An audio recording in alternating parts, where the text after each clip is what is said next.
Okay, then. Assalamu alaikum. Yes. Walaikum. So I hope you are having good good learning experience with this with these training workshop. That is what the purpose of this workshop is, to give you orientation and on different techniques and the methods related to the teaching and learning and everything else, and specifically about these current practices about online teaching, learning, or that. So can I ask you that to which area you belong to, all the teachers? Vehari district. Vehari districts. Okay. So, so I just want to know, okay, to which medium of instruction you would be comfortable, either Urdu or English. Both, madam. Either Urdu are bishop fine. kar English kar. Okay. So I think if you recall your experiences of online teaching and all that, so yes, we have some challenges with us, and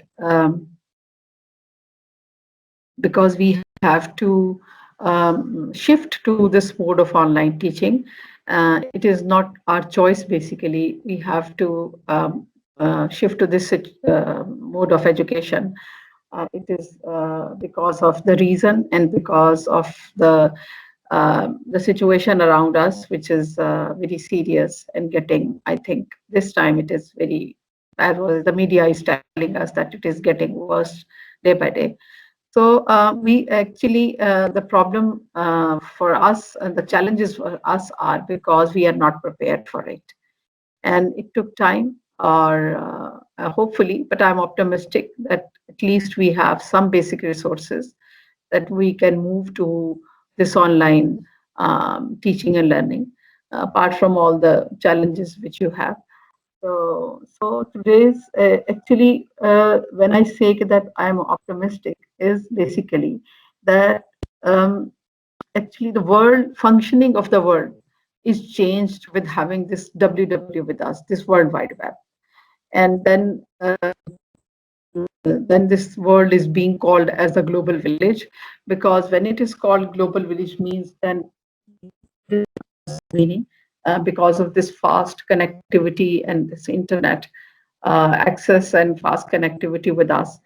So when we look into our teaching and learning practices, I must say that teaching and learning online is not the same as face to face. We need to be prepared for it, and we need a different techniques and the strategy of teaching for teaching online. So that is what it is required, and that is what the focus of today's session is. That there are lots and lots of information available on the internet, which are free in nature. We don't have to spend a single penny on it, or we can get access to the information which really help us, which facilitate us as a teacher to teach online. So that is the focus of today's presentation, that how we can get benefit from the resources which are available to us online, and how we can transform our teaching from which is the which has many challenges, and we are facing problems, into a very good teaching where our learners would be satisfied and happy as they were satisfied and happy in case of the face-to-face teaching. First of all, I just have one question, that what is online education? You think and then respond.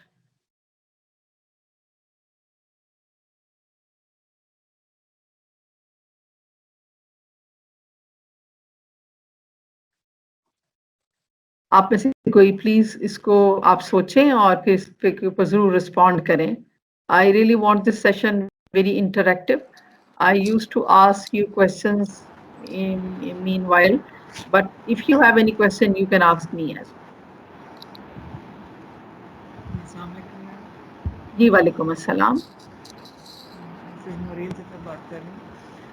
Online teaching जो है normally तो classroom के अंदर direct contact होता है student और teacher का interaction होता है, लेकिन ऑनलाइन टीचिंग में with the help of any media indirectly student के साथ इंटरेक्शन होता है। Say, right. Right. Thank you, Noreen. Anyone else who could say something based on your? Ji, Salam. Online education is when you use internet or some kind of telecommunication technology to communicate and teach students that are at geographical distance from you. Yeah. Right. Right, Amna. Yes. Good. Anyone else?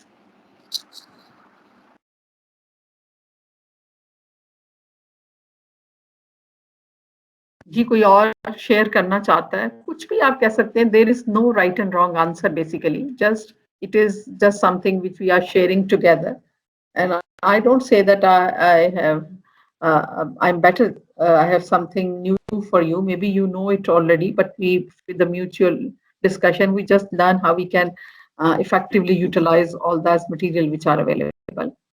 It is something, ma'am, to use various modes of telecommunication to teach where physical education is not possible, especially these days we see situation is very critical, and so different modes, telecommunication mode use, including internet, WhatsApp, Google, all that we use. Yes, right. So, yes, you are right that online education is a flexible instructional delivery system that encompasses any kind of learning that takes place via the internet. So, this is basically the internet is a key. If there would be no internet, I don't think so. There would be the possibility of online education. So as compared to the face-to-face, so this is the delivery system where we use internet as a main key, and then we deliver some to our students. Online learning gives educators an opportunity to reach students who may not be able to enroll in a traditional classroom course and support students who need to work on their own schedule and at their own pace. So this is one of the benefit or one of the characteristics of the online education that the students who are maybe living in some area, some remote area or some far-flung area from the so they also can get access to the education and then get benefit out of it. And then um, with the increased availability of the internet and the computer technology, students are able to access information anytime and any place that would normally be available only through the traditional classroom. So online education is also being offered, keeping in view that when the student have access to the information, if students have access to the internet, then they have access to the information, which they can retrieve anytime and any place. Contrary to this, what happened in case of the face-to-face teaching or in our past practices of teaching learning, the student always wait for the teacher to give away some lecture or give some information. But I think the time has changed now. So they are no more that dependent to the teacher. Yes, teacher's role is always there. So we can't say that having this internet connectivity or the technology that is they are going to replace the teacher. That is not the case. But teacher will be always there. But that is not the case. When the student they always consider the teacher as an authority and the teacher's word they are considered the last word. No, that is not the case. They have access to the lots and lots of information there as well. So the studies have shown that the students learn just as effectively in an online classroom as they do in a traditional classroom. So I added this point why? Because there is a lot of criticism on the online education. And the people they used to criticize online education is not effective and the students they don't learn effectively on it and there are so many problems and kind of that but this is the case like the situation like us where we are new to this situation but there are the countries who are being offering this online education for the last many years even in the developed countries or the other countries, their normal universities and the colleges, which they have face-to-face system, they used to offer one or the two courses online. So in order to make their students familiarized with this mode of education as well. So because they are offering this online education for the last many years, so they have conducted the research on it just to find out that either the learning which takes place through this medium, online education, is as effective as face-to-face classroom or not. But the results of these research indicated that yes, the learning of the student is as effective as the face-to-face classroom. It is because we will discuss I'll discuss during all my presentation that what is the key of this effective learning. So that is what the focus of today's session is basically. When we say effective learning is there in online classroom as well, but our experience says that oh, there is lots of problem. The students, they are not attentive, they are not as actively participating into the classroom or to the teaching learning process or whatsoever. So apart from the fact that these are the problems, but still they can learn effectively. So what is the key? How they could learn effectively? So this is going to be the discussion throughout this session. And in case of the online education, we use all the different types of information and communication technology or different forms of technology. For example, in case of the online education, we don't have this hard copied material or the notes either by the teacher or the student, him or herself. So they are being replaced by the digital notes. Everything which is in a soft copied form, they are being sent to the students. And then hard copied books, they are being replaced by the ebooks. So during this time, this COVID-19, when we have to stay at home and we have to switch our teaching mode to the online, so there are many publishers, many libraries, many databases who have published the e-versions of the books, hard copied books, and previously the e-books, they were yes, they were available, but you have to buy them, you have to purchase them. But this is at this for this time, keeping in view that the people have to shift to this mode and they need to be facilitated with all the reading material. So many publishers and many libraries and all that, they have made available all the internet free of cost. So you can download. There are few websites through which there are, I think, books are available, which you can download and utilize them very effectively. So then teaching slides we use in case of online, as you are seeing my teaching slides. So because we don't use that whiteboard, so in order to for students concentration and telling them what are the main points of our teaching, so the slides they are being used which are prepared. And then video conferencing, whenever we need, we use the we can use by putting the camera on, we can use the video conferencing as well. And then the important part of our teaching learning is the assessment. So assessment is also very effectively carried out in this online education through by giving them student online quiz, online assignments, and online test. So that part is also being covered very effectively in case of the online education. So this is all, I think, the detail about the online education. We could say many things about it, but like for this time, this. So keeping in view your experience of online teaching. So just recall that, and I think you are still undergoing that process. So I would ask you another question about, okay, what are the differences between online teaching and face-to-face class? Evaluate whether they are getting or not, what problem they are facing. But if they are away and online, uh, they are unable to evaluate them. And secondly, where there are science subjects like physics, chemistry, biology, where laboratory is must and experiments are conducted there. Mhm. So how can they conduct? We don't know. either they're going right or wrong. Then, if they have some reservations and grievances, we can't even satisfy them. Because as a teacher, they are not there, they are not available. So these are all problems. Actually, I feel that there is lack of interaction and face to face. When we are face to face, interaction is proper. Uh, Rather, teaching is also more effective. So I find that's the main problem, the main drawback. I feel. Okay, so anyone else? Thank you very much for sharing. Please speak up, participants.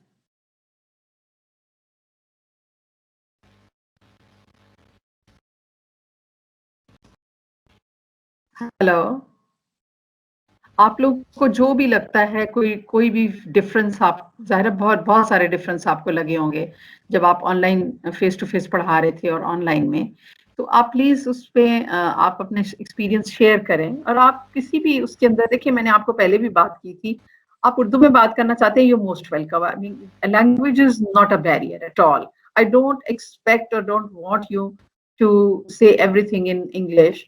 So you can say in any language where you are comfortable. So please आप बात करें कि आपको क्या फर्क लगा online और face to face education.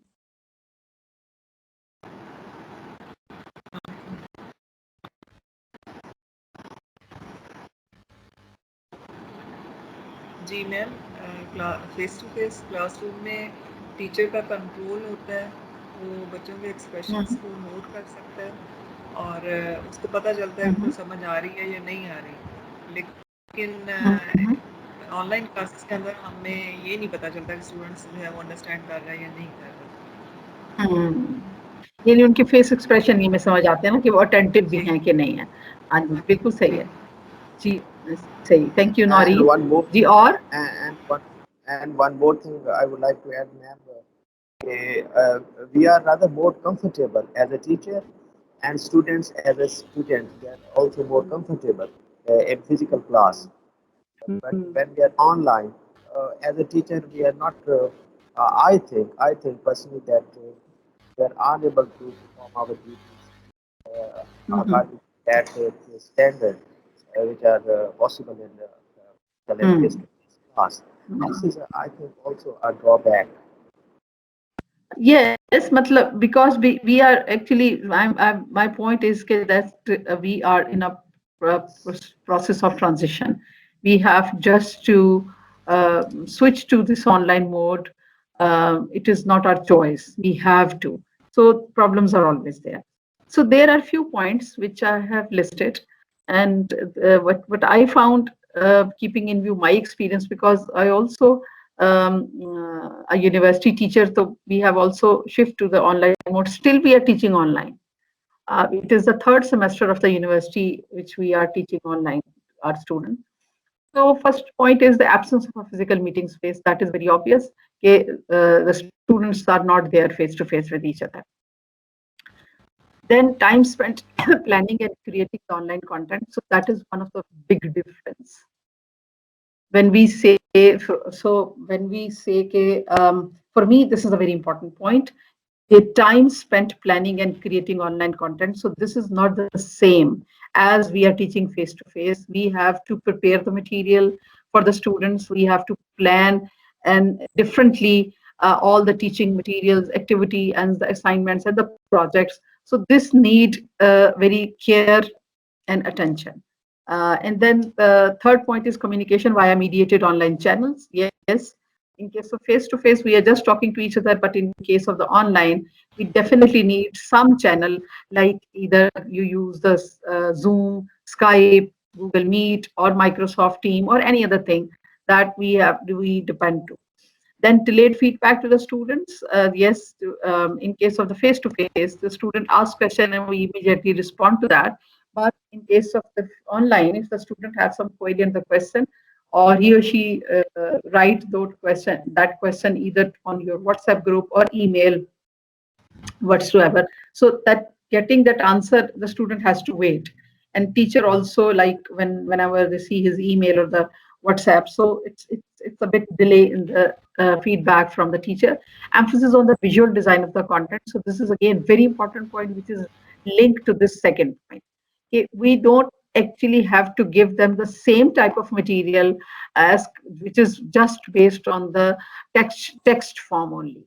We have to add this visual element into it. Either we have to use the videos or the pictures. So we need to plan or design our content accordingly. Flexible schedule and then time online instead of the classroom. Yes, you're all the time we are online, and the class participation replaces the attendance. One of the factor one of you has mentioned, okay, we don't know either the students they are attentive or they are listening to us. So what we have is we have only the attendance which in front of us. So we don't know either they are actually there and listening to our and participating into the lesson.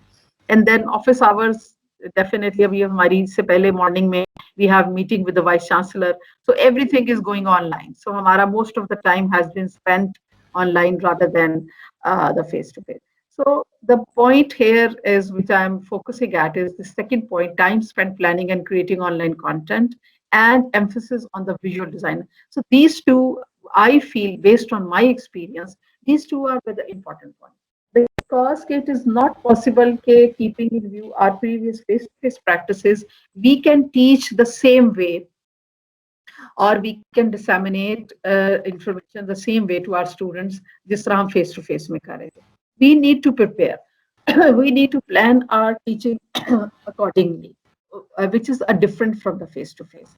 For example, if I give you my example, my experience, so we have prepared our all the course outline in a different way, and then we have included the videos, we have included the images, we have included अपनी presentation पे होती है तो ये आप वाली जो screen है वो थोड़ी सी away होती है मेरे से तो I'm sorry I just did not notice that. Thank you, ma'am. So हमने उसके we have included everything or the videos and the links of the videos and pictures and all that. So I started calling them the course packs. So which has everything for the students, all the assignment, project, or everything. So we need to prepare them. Without that, I don't think so. Okay, the teaching and the learning would be thinking of okay, in case to face because you are there and you students know the teacher is there and you are there to explain. But in case of the online, the teacher is there, of course, as far as the lecture is concerned. But when the students they started reading at their own, so they must have something. Whenever they have problems, so they must have some supporting material resources so that they can understand the concept. For this reason, there are, so the next question would be, from where we can get the videos? So where do we get all the materials which we have to add into our content? So that is available on the internet. But we just have to put a little effort. It's a little effort, I must say. It's not a huge effort to say. And there are so many educational websites, educational platforms which are there if you use them effectively. So you can definitely prepare your good course outlines and the good course material, and you can give to your students. So there are many educational websites or the platforms which you can utilize. But in today's session, I'm going to cover only three: the edX, the Coursera, and the Khan Academy. So these are the three very useful educational websites which you will see, and I'll display for you as well, which will be very helpful when we are going to plan our lessons and all material for the students. So are you familiar with all these, edX, Coursera, and Khan Academy before? आपको पता है इनके बारे में कि नहीं? Have you heard about them? Khan Academy is pretty famous, I think. Okay. So first of all, we discuss the edX. So edX is one of the educational website which has lots of things and material and resources which you can utilize. So edX is a massive open online course provider created by the Harvard and MIT. So actually, how these educational website work, it is based on the idea of massive open online course. Massive open online course, abbreviated as MOOCs. I think maybe you are familiar with the word MOOCs. So it means that massive, available to all. So any person living in any part of the world could access those courses and those material, open online courses. So open to all, massively available, and these are all online courses. And it is created by the Harvard and the Massachusetts Institute of Technology, which are the American-based universities. And it hosts online university-level courses in a wide range of disciplines to a worldwide student body, including some courses at no charge. So they have really, because they are developed by the university, so they are really the good high-level courses and developed in the wide range of discipline, all subject areas. I think they have covered most of the subject areas and to the worldwide students. There are courses which you have to pay, but there are many courses which are freely available and you can do them. It also conducts research into learning based on how people use this platform, because these are hosted by the university. So university has a main feature of the research. So because when start from the time when the edX is offering the courses, so they conduct the research time after time in order to find out how their courses, they are being useful for the people, and they get their feedback and they keep on improving their platform. edX courses consist of weekly learning sequences. So these courses, they are not of the nature as like us, they used to have textbook and then the student know, okay, which chapter we have to study. That is not the case. So they run their courses on a weekly sequence, means you have to do all the tasks, readings, assignments, or the assessments in one week, and then you will be provided all the materials and everything for week 1 week, and then you finish it and then you move on to the next week. So the weekly learning sequence. So each learning sequence is composed of short video with interactive learning exercises where students can immediately practice the concept from the video. As this is similar point which I mentioned you before as well, each every week which they provide you the reading material and all that, so short video which is interspersed with the interactive learning exercises. So included videos of relevant topic or the concept, and then the learning exercises as well, which is the assessment part of it, or the students can practice and then they see the videos and they read the material, listen to the lectures, watch the videos, and then they for their practice they have given the exercises so they can get an idea, okay, how much they are learning, and either they have learned the concept fully or not. The courses often include tutorial videos that are similar to small online campus discussion groups and online textbooks they give you, and then online discussion forums where students can post review questions and comments to each other and teaching assessments. So because there are topics and the concepts maybe keeping in view the difficulty level of the topics. So they have tutorial videos as well, how to use and how to understand. And then they have this online discussions, and then textbooks, online textbooks, they are being provided as a resource. And then also the discussion forums, like where the student posts the questions and they are being answered by either the colleagues, their fellow students, or by the teaching assistant who is responsible for the teaching. Where applicable, online laboratories are incorporated into the course. So this is again one of the solution for the subjects which has a compulsory lab time. So they have also developed the online lab facilities. So that means in the courses which have the components including the practical or which has been need the laboratory facilities, so they have also this online lab facility. For example, in edX first MOOC, a circuits and the electronic course, students build virtual circuits in an online lab. So this is one of the example how they have incorporated the online lab. So they one of the course is circuits and electronics. And then the students, they built the virtual circuits in online lab. Courses are offered in different languages. These are all the languages that are listed: Arabic, Chinese, English, French, Hebrew. Why could I ask you why they are offering in a range of languages? क्यों इतनी languages में वो courses offer कर रहे हैं? क्या reason हो सकती है इसकी?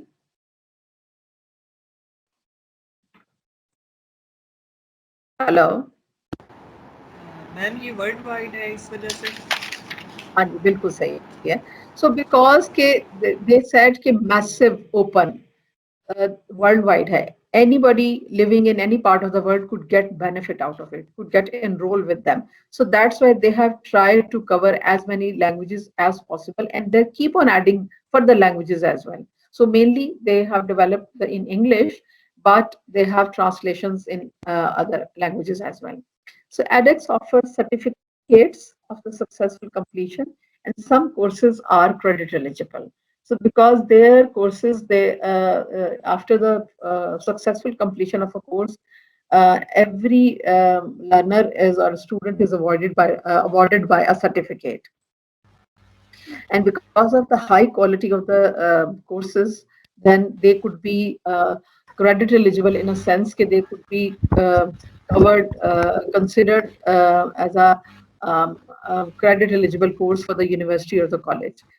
And then edX offers a variety of ways to take courses, including verified courses, where students have the option to audit the course or to work towards edX verified certificate. So verified courses, because their courses, they are not very, their courses, they are not of the nature 6-month course or the 1-year course. They're the short courses, 8-week, 6-week, 8-week, or the 10-week courses. So there are two types of the courses: verified courses, which have the audit option. Audit option means that if there is a 8-week course and you think, yes, the first 2 weeks, the areas, the topics which are being covered in the first 2 weeks, so I know it very well. So I don't have to waste my time for the first 2 weeks. So you start your course from the week 3rd. So that means you just carry on the further learning from the week 3 onward. These are the free courses, but you don't get the certificate at that. But there are courses which are termed as verified courses, which have fee sometimes, but free as well. But you get the certificate at the end because you completed all the course. edX also offers X series certificate for completion of a bundled set of 2 to 7 verified courses in a single subject. So they, alongside the single courses, so they have the bundled courses as well. For example, if we look into some of the subjects, so there are 2 to 7 courses which are related to the one specialization. So if you are really interested to do all the courses, so they give you concession in the fee, and also then you become get another expertise of the your subject area. For example, in case of the MBA have different specializations. So do the other subject area as well. But I'm just giving you the example of the MBA. So they have the different specialization like marketing, finance, banking, and accounting, and all the stuff. So if you have MBA with a specialization, let's say in marketing, but this time you really want to get the specialization of banking as well. So you can do the courses which are being offered in that MBA, 2 to 7 courses. If you complete with them, so you got that extra specialization of your subject area. So this is how the edX courses, they are being offered. This is the URL, the website link for the edX courses. But I'll take you to the edX website here and show you how you can search the different options from edX. So this is the main Google page, because that is what we use for searching everything, the Google. So type the edX.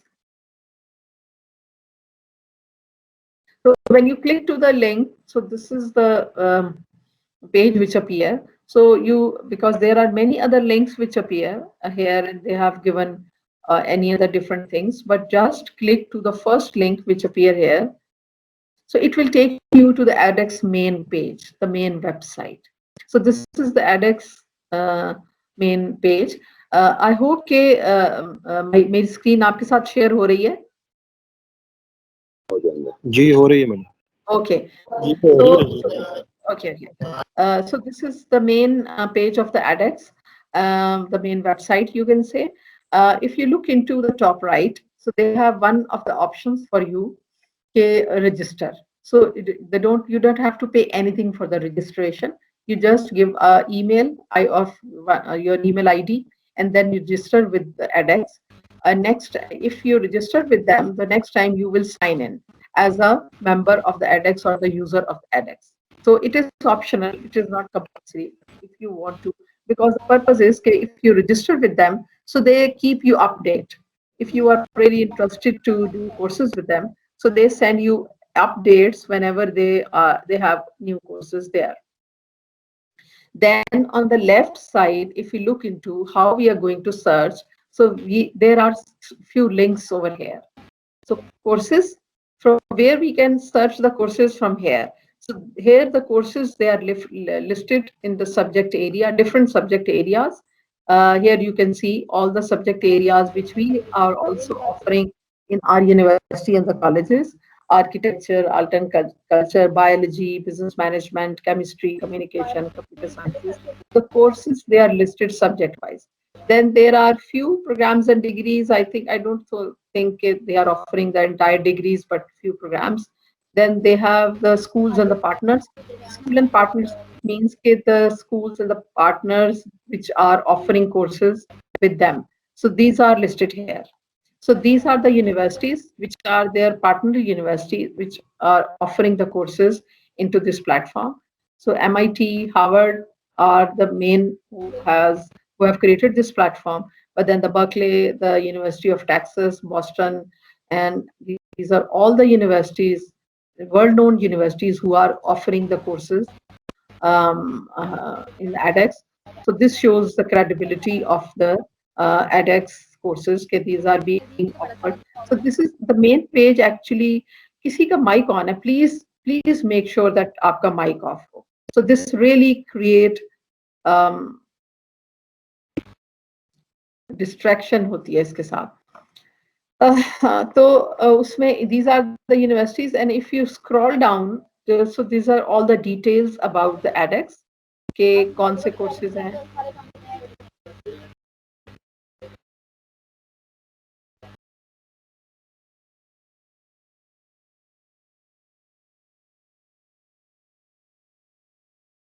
So उसमें if you scroll down, so you got all the details about the edX over here.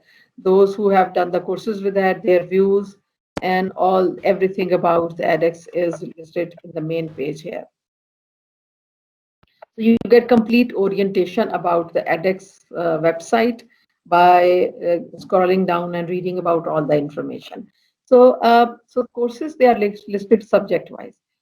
You must be interested on the courses which are related to your subject.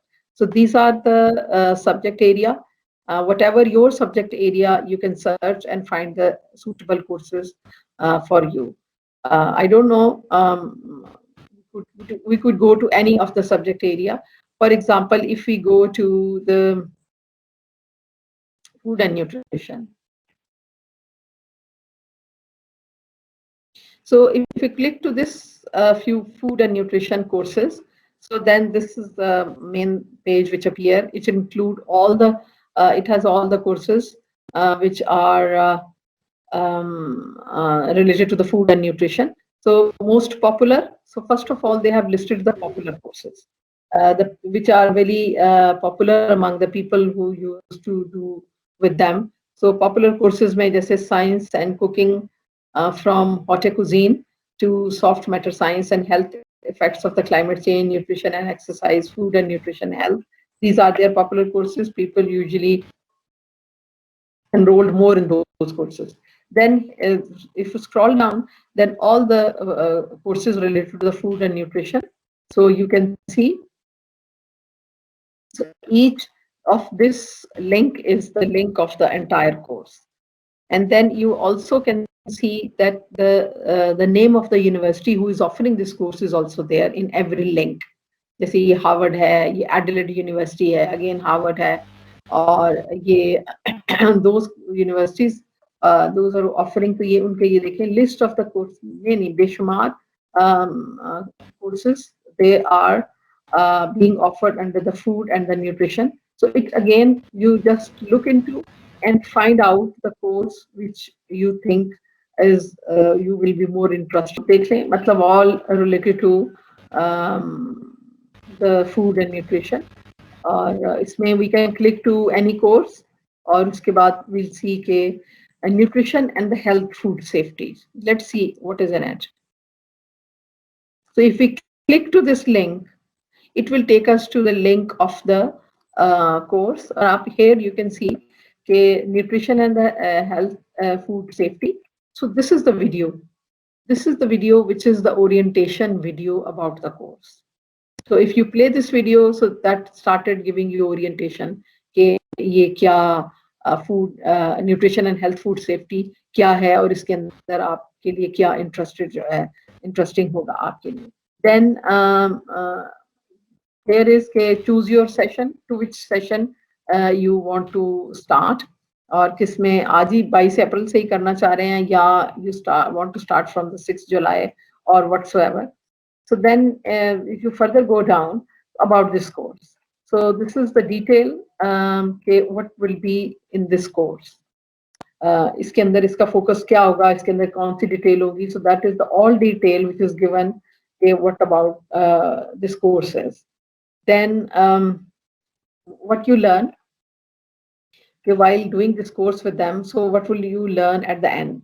Overview of the food hazards, elementary knowledge on microbiological and the toxicological risk analysis, then how to better interpret the information overload about hazards in the food. So these are all the learning outcomes. And then also they have given the syllabus. So syllabus in the form of modules, module 1, module 2, and then again, if you click here, so all the modules they are being given, and then further detail about what is going to be covered in this particular course.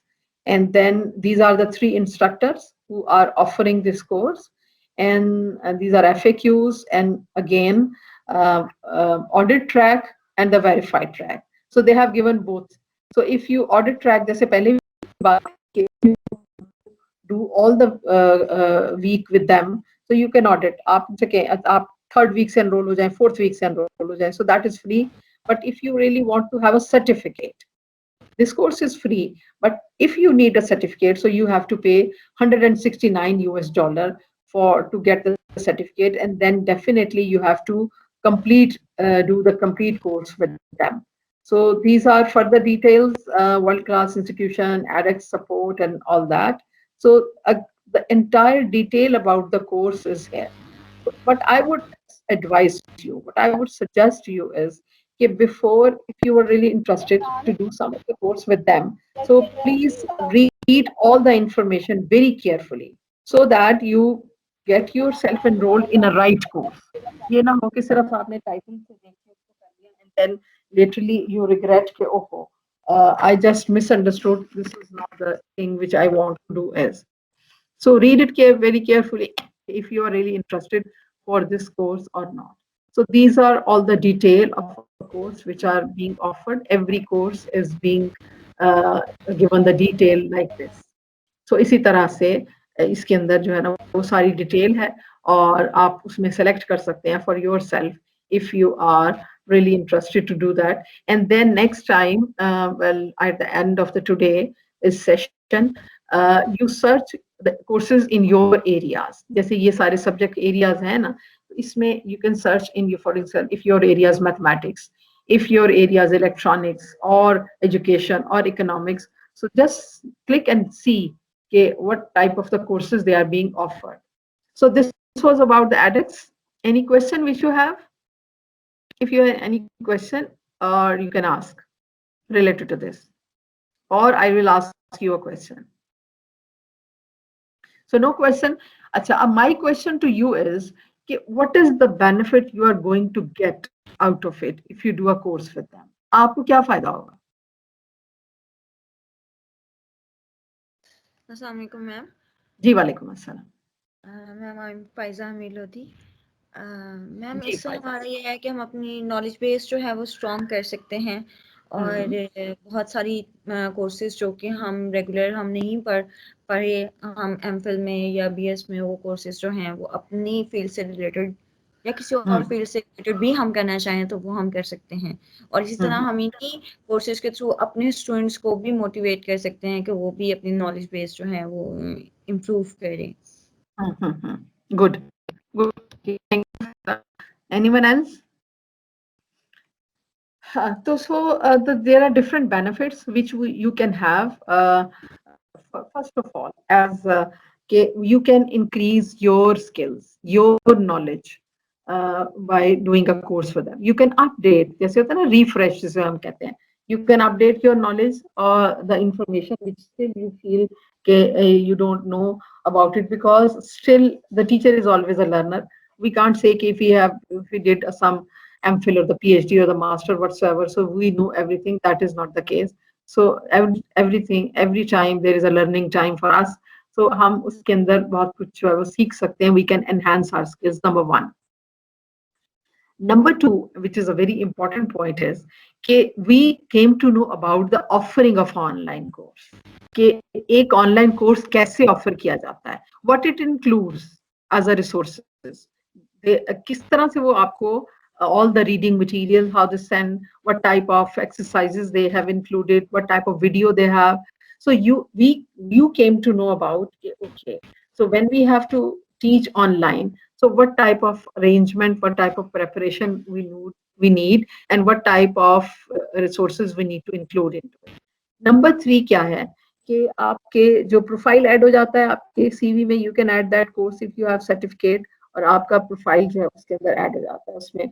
Plus above all, what the most important benefit is कि you get all the resources through it. यानी जितने resources उन्होंने आपको provide किए हैं with one course, आपके पास वो now they are here. For example, reading material will be with you. The videos which they have sent you, वो आपका एक resource हो गया. Online books अगर उन्होंने आपको दिए हैं तो आपके पास आपकी library बनती चली जाती है. So that means कि आप वो resources you can utilize into your teaching, or you can send to your students. So this is again one of the benefit of doing the course with them, कि आप इसके multi faceted benefits हैं इसके, और इसमें आप जो है वो बेनिफिट कर सकते हैं. ठीक है. Then this was about the edX, and then next our educational website is Coursera. So the Coursera is very similar to the edX, but has some features which are unique to the Coursera. So Coursera is again worldwide online learning platform founded in 2012 by Stanford computer science professors Andrew Ng and Daphne Kohler, that offers massive open online courses, specializations, and the degrees. So this again, it is based on this MOOCs, massive open online courses, and they offer specialization and degrees as well, as compared to the edX. Then Coursera courses, they last approximately 4 to 10 weeks with 1 to 2 hours of the video lectures a week. Again, this is their feature के इनके 4 to 10 week के courses होते हैं, and each week has videos along with them so that the student can watch and learn. These learn effectively.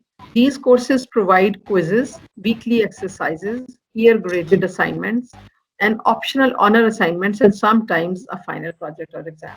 So they have covered very successfully the assessment part of it by providing quizzes, weekly exercises, peer graded assignments, and all that. So, so that means that this assessment part is also being covered very effectively. Courses are often provided on demand, in which case users can take their time in completing the course with all of the material available at once.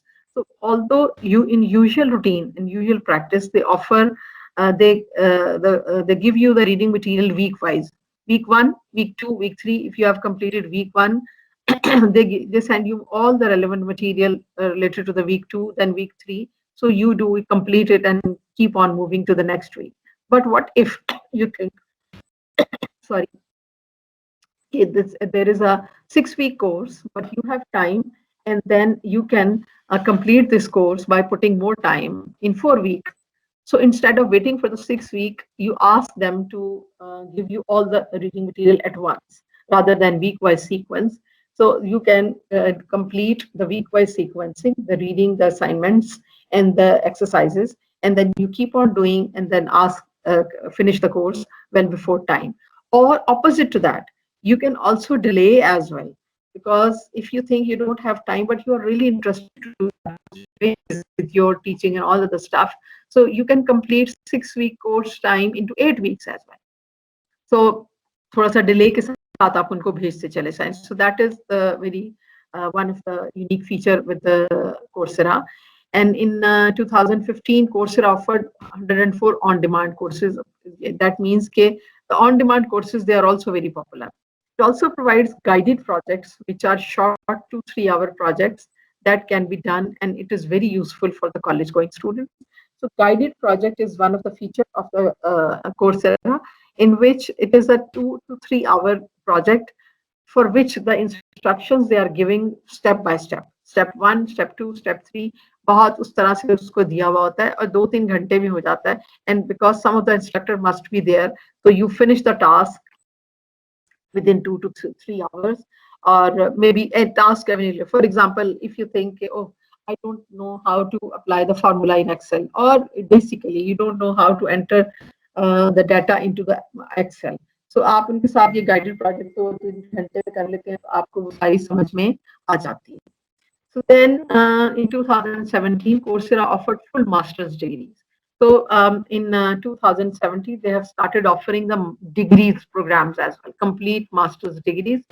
At first, they started with the Masters in Innovation and Entrepreneurship offered by the HEC Paris and Masters of Accounting from the University of Illinois, but have moved on to offer Masters of Computer Science and Data Science, Master of Business Administration. So different University of Illinois, so different universities, they offering degrees in their platform. And then the good point of this is you enroll with them and get the entire degree of some foreign university.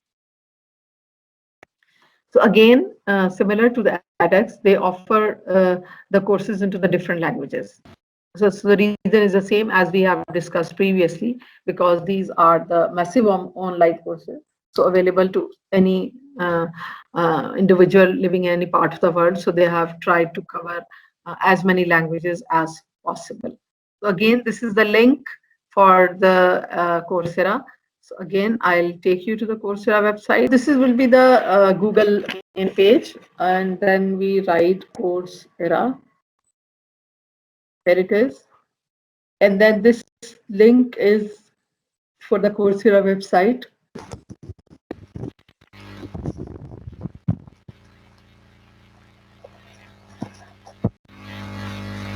Yeah. So this is again the main page or the main website of the Coursera, because I've already logged in with them. So look, my name is there because I have registered myself with them. So whenever I logged in, so it comes with my name over here. So this is the main page. What the main page is saying, again, you can also register with them because I've already registered and logged in. So that link is not appearing here. And then you are registered with them. So then this is the detail of the Coursera website, okay, what courses they are offering. Popular certificate courses and popular data science courses. And so these are actually the main courses or the popular courses which the people usually do, and all other detail about the Coursera. So if you scroll down and then top rated courses and your degrees listed hai, personalized courses for you. Get started with the free courses. These are all the free courses which they have listed. तो आप ये देखें कितने बेशुमार free courses हैं इनके. And then certificate courses, and then guided project. So these are again listed few of the guided project which are free in nature. Again, the good point is that they are free in nature. So whatever you want to learn, so you can click to any of the guided project and complete in 2-3 hours, or you got this skills and expertise accordingly. So this is again this all the details about the Coursera. So how we search the courses, again similar to the edX, the courses, they are being listed in the subject area. So we go here, explore. Explore, we search the courses, our relevant courses, or the courses and relevant to our subject area. So here, because they offer the degrees as well, so whatever we click to any of the subject area, so two columns appears, one that is about the details about the business, and these are the degrees which are being offered in the business through the Coursera. So these are listed here. ये सारी degrees हैं, और आप ये देखें कि these degrees जो है they are offered by the different universities जो है वो उनको offer कर रही हैं.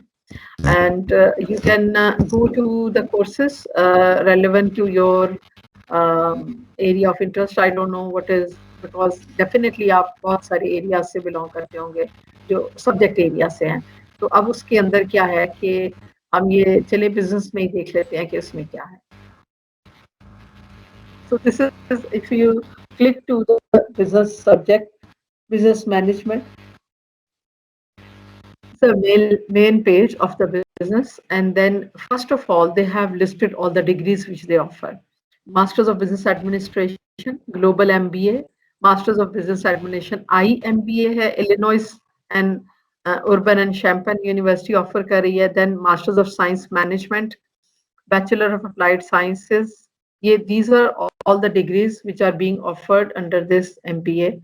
And if you are interested, you can click and see how they are offering. And again, these are the popular courses, business management courses. फिर इसके बाद they have all the list of more courses, certificate courses, popular certificate business. Many courses they are listed, again similar to the edX. आप इसके अंदर किसी भी course की ये देखिए, every course has a link and the name of the university as well who is offering. जैसे University of Virginia, Fundamentals of Project Planning and Management, ये Virginia University offer कर रही है. So you first, by looking at them, you can see कि आप जो है वो कौन से courses जो है वो इसके अंदर offer हो रहे हैं, or to which you are interested, और आप किसमें जो है वो enroll होना चाहते हैं. So going to any course, सिर्फ उसी तरह से just want to have a look कि how what are the details. For instance, अगर हम ये कहते हैं business analytics, so this is one of the specialization course,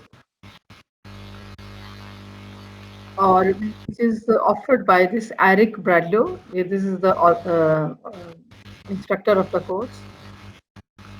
तब आप इसमें enroll हो सकते हैं, और then what you will learn and skills you will gain. So these are the things which you will learn from the course, and these are the skills which you gain: customer analytics, business analytics, decision tree, predictive analytics, regression analysis, or these are the skills which you gain. And then about the specialization, because this is a specialization course, so that is the detail is given here, and these are the views of the people who did this course already with them, and all the detail about this particular course. And if you look, these are the details. If you look into the right side, then again there are the information that the details about the shareable certificate. It has 100% online, hai, flexible schedule. It's a beginner level, hai, 6 months, because it's a specialization relevant to the degree. So you need to complete this in 6 months' time, because it is being offered by the other courses as well, part of the degree courses. So this is again the detail of how we can search the courses in some subject area. अब जैसे ये business था, अगर again हम इसको किसी भी social sciences में हम एजुकेशन में चले जाते हैं, let's suppose so social sciences में आप ये देखिए again they are offering 4 degrees, masters of public health, global masters of public health, MA in international relations, and then public policy. So in social sciences, if you go to the education, so these are again the courses which are offered in education, and you can get into and get all the details, और इसी तरह से वो जो उनके courses हैं या guided projects हैं वो आप इनसे चाहे वो क्लिक करके देख सकते हैं. Guided project. Yeah. So I'll show you the guided project. So 2-3 hours guided projects, they are listed. Again, it depends on the nature of the course. It needs the short skills. So they have listed and analyze, exploratory, ये किसी और language में है. Perform basic data analysis tasks using Java Stream. So अगर आपने ये थोड़ा सा data analysis को Java Stream से use करना है तो आप 2-3 घंटे में इसको सीख सकते हैं. So these are the guided projects which are listed in case of this data science subject. So this is all about the Coursera, and if you want to go into any degree, for example, Masters of Computer Science, which is offered by the Arizona State University, you just click to it. It is 100% online, and then what you get, you are going to get the degree from the Arizona State University. And then आप ये देखिए, this is all the detail about Masters in Computer Science, and then इसकी जो fee है, I think it is $1,500 total cost है, and the time is 18 to 36 months. 36 months means 3 years. You can complete in short time as well, but maximum is the 36 months. And this is all the detail about the degree, get started and all that. So these are actually all the features which are the features of the Coursera.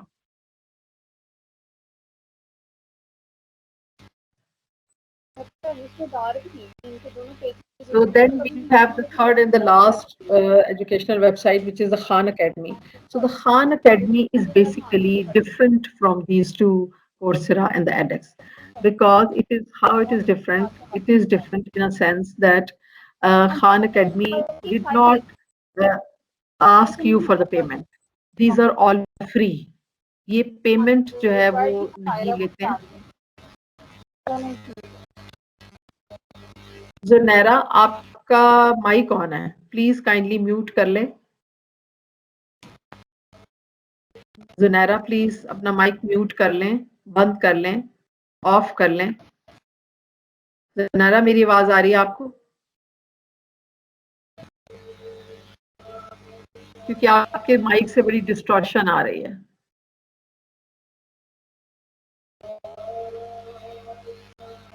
Acha, Khan Academy is, I've told you that Khan Academy is different from the books and the Coursera because they don't charge you anything, and they have lots and lots of information.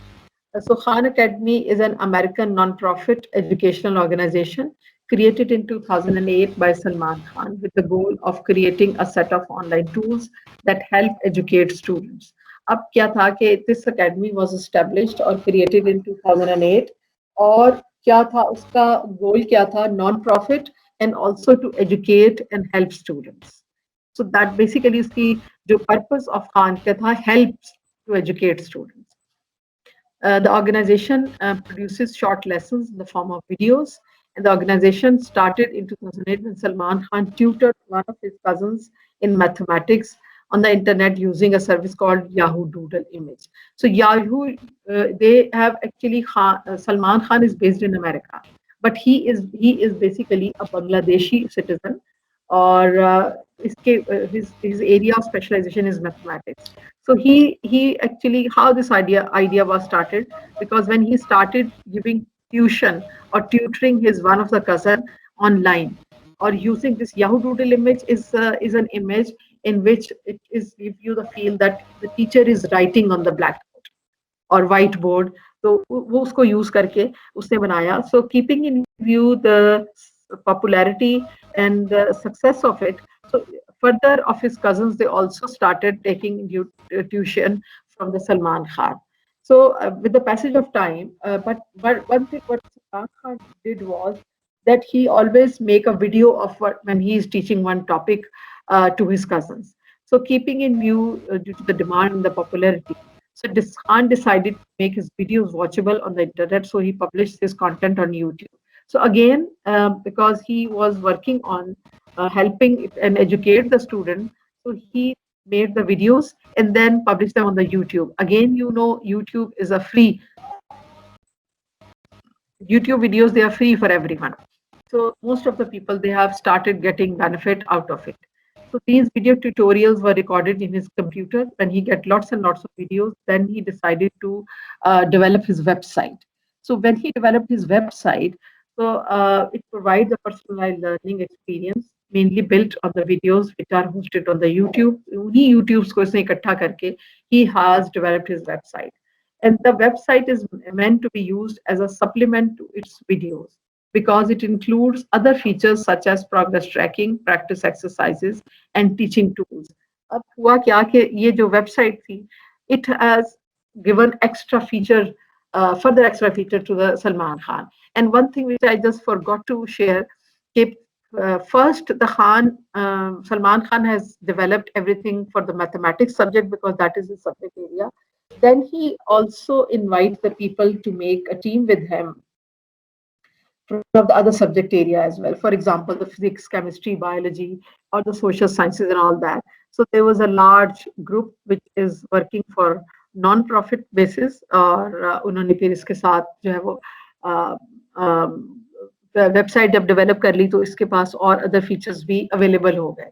So the material can also be accessed through the mobile applications. So Khan Academy's the website or the all material, you can access them either on your mobile or any tab or laptop or whatsoever, you can access them.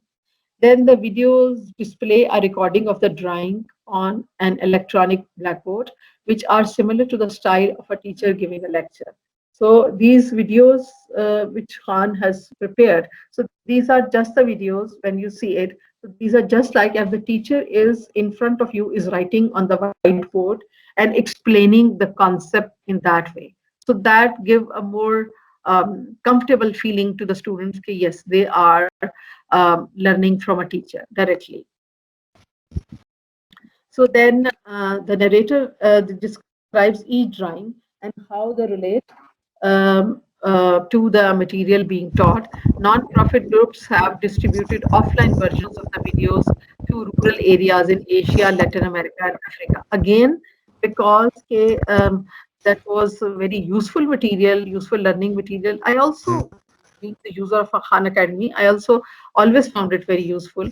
So because this group was a non-profit group, so they thought that yes, those who have access to the internet, they can only access to the material. But what about those who don't have access to the internet? So उसके लिए उन्होंने क्या किया कि they have saved every resources on the CD and sent to the rural areas of Asia, Latin America, and Africa, which they can watch offline if the internet is not there, but the CDs are there and they can learn from there. So that is, I think, the commendable effort from the Salman Khan. Video range from all subjects covered in school and for the all grades from the kindergarten up to the high school and the college as well.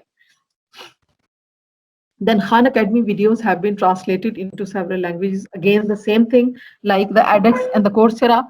So they have, again, the purpose is the same because to give benefit to the people living in the different part of the world. So they have the translations and the subtitles on the videos.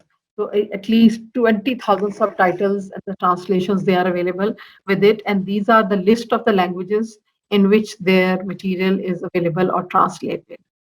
So, and this is the link for the Khan Academy. And then we'll see actually okay, what is and how it looked like. The Khan and the Google we have. And then if we write search Khan Academy.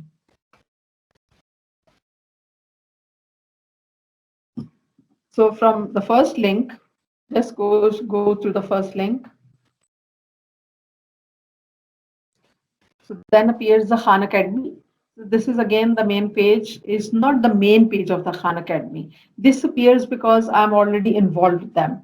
I haven't signed out, but when you click to the Khan Academy link and as a first user, so that will be the different page which appear, which will ask you okay, how you are going to log in, either as a teacher or a student or a parent. So then when you select the category, then you move on with this website, or this website or ask you to register or the login with them, और फिर ये सारा जो है वो आगे material और सारी चीजें स्टार्ट हो जाती हैं. So this is how it appears to me when I log into the Khan Academy, and it has from where you can find the resources, because this is not like the Coursera and the edX. These are not the courses which are being offered on the payment basis. So every material is free. Either you can search directly from here, okay, which subject you are going to search, or go from here, courses.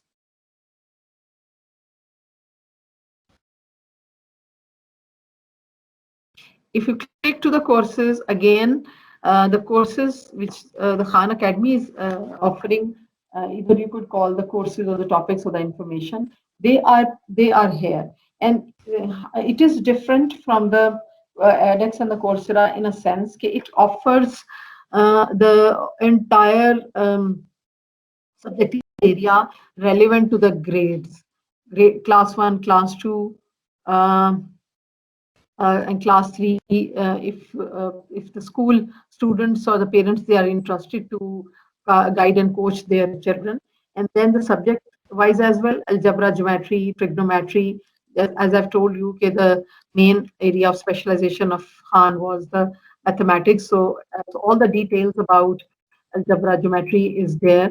And then of course is not only limited to the mathematics only. So it also offer you the services of preparation for the different tests, the tests which are being known internationally, the SAT and LSAT and all that. Then the courses, these are the science courses, computing, economics, life skills, and arts and humanities, reading and languages art. So these are the different categories to which these courses they are being listed, and you can search at your own और जो interested area जिसमें भी आप इसको कर सकते हैं, और आप भी सर्च कर सकते हैं for your own self, because I always found it useful ke it has such a lot of reading material in the videos that is very helpful to me and for my students as well. You can also ask your students to get enrolled with them, and they can also get the information. As I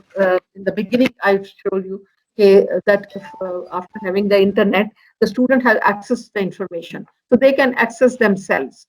So they are no more dependent always on you. Okay, only the teacher is going to tell them. For example, if I go to this environmental science,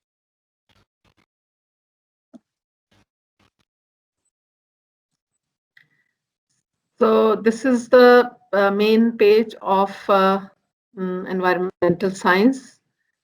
Contact update, new AP environmental science, high school, beta biology. I think they are just, for the time being, they are just disrupted for being updating. So we go back and search another area.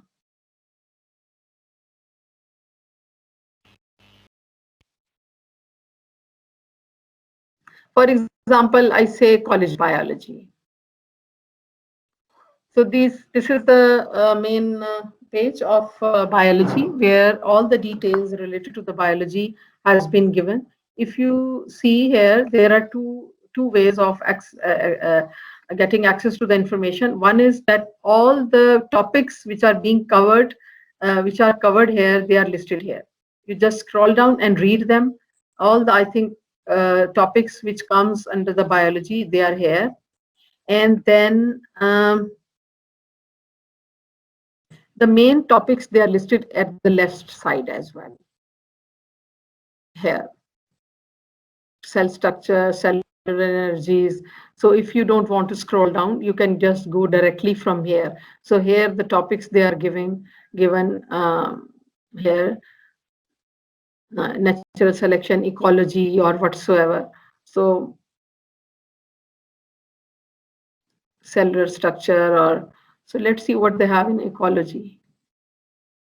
So ecology is the study of the nature or the environment or surrounding. So these are the topics which are being covered into ecology: responses to the environment, energy flow throughout ecosystem, population ecology, community ecology, biodiversity, disruptions, and ecosystem. So if you click to responses to the environment, let's see what it has. Hmm.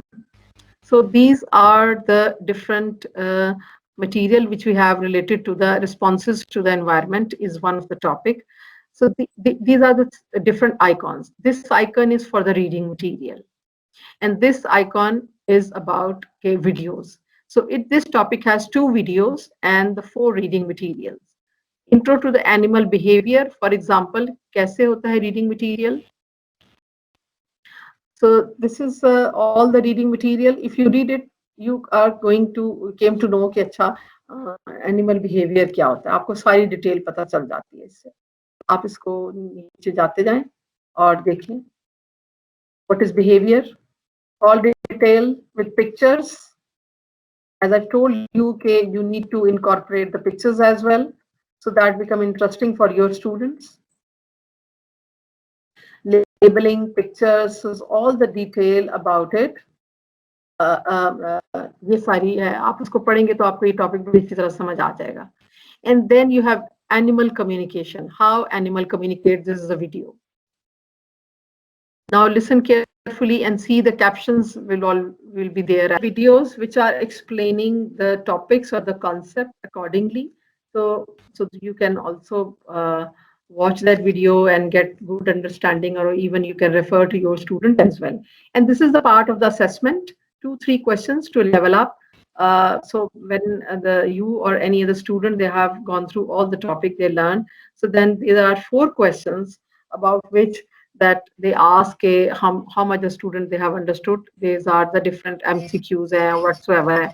So they just need to give you this idea that either you have well understood this topic or not.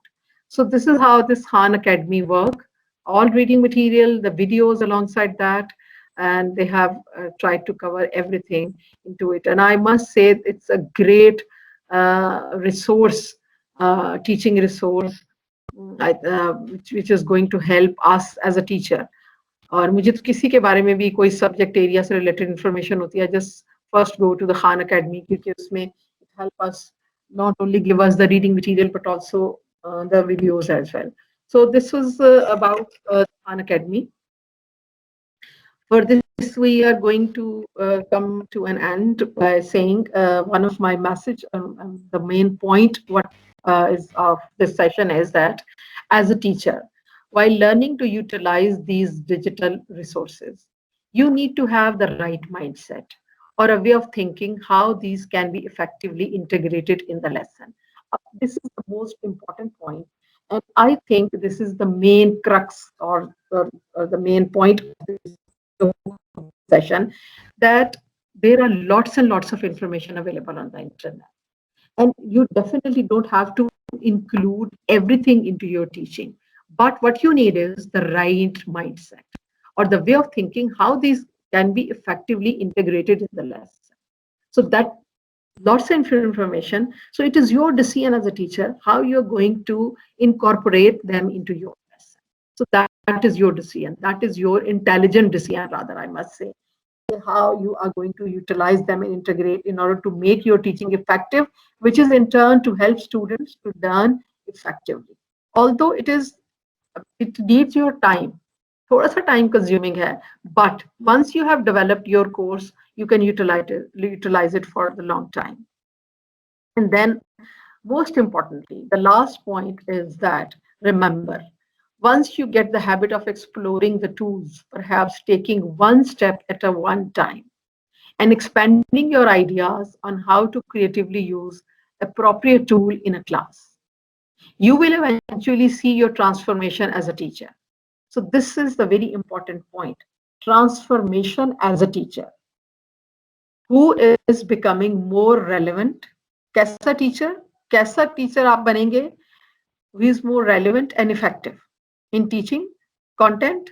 The teacher who is relevant and effective in teaching content while at the same time develop learners' capacity to be creative and think critically and become collaborative and effective communicators in the 21st century. So that is actually my message to you. ये मेरा आपको एक point which you take forward with you is this is the point कि you are not there only to teach them the content only. सिर्फ हमने lecture नहीं देना है. हमने क्या करना है कि to develop learners' capacity to be creative, to create something new, think critically, become collaborative and effective communicators in the 21st century, because one has to learn survive into this 21st century, which has the different demands as compared to the previous century. So that is my point which should you to take forward, and that is the end. And thank you very much to listen, and I hope you found this presentation, I don't know, either useful or not for you.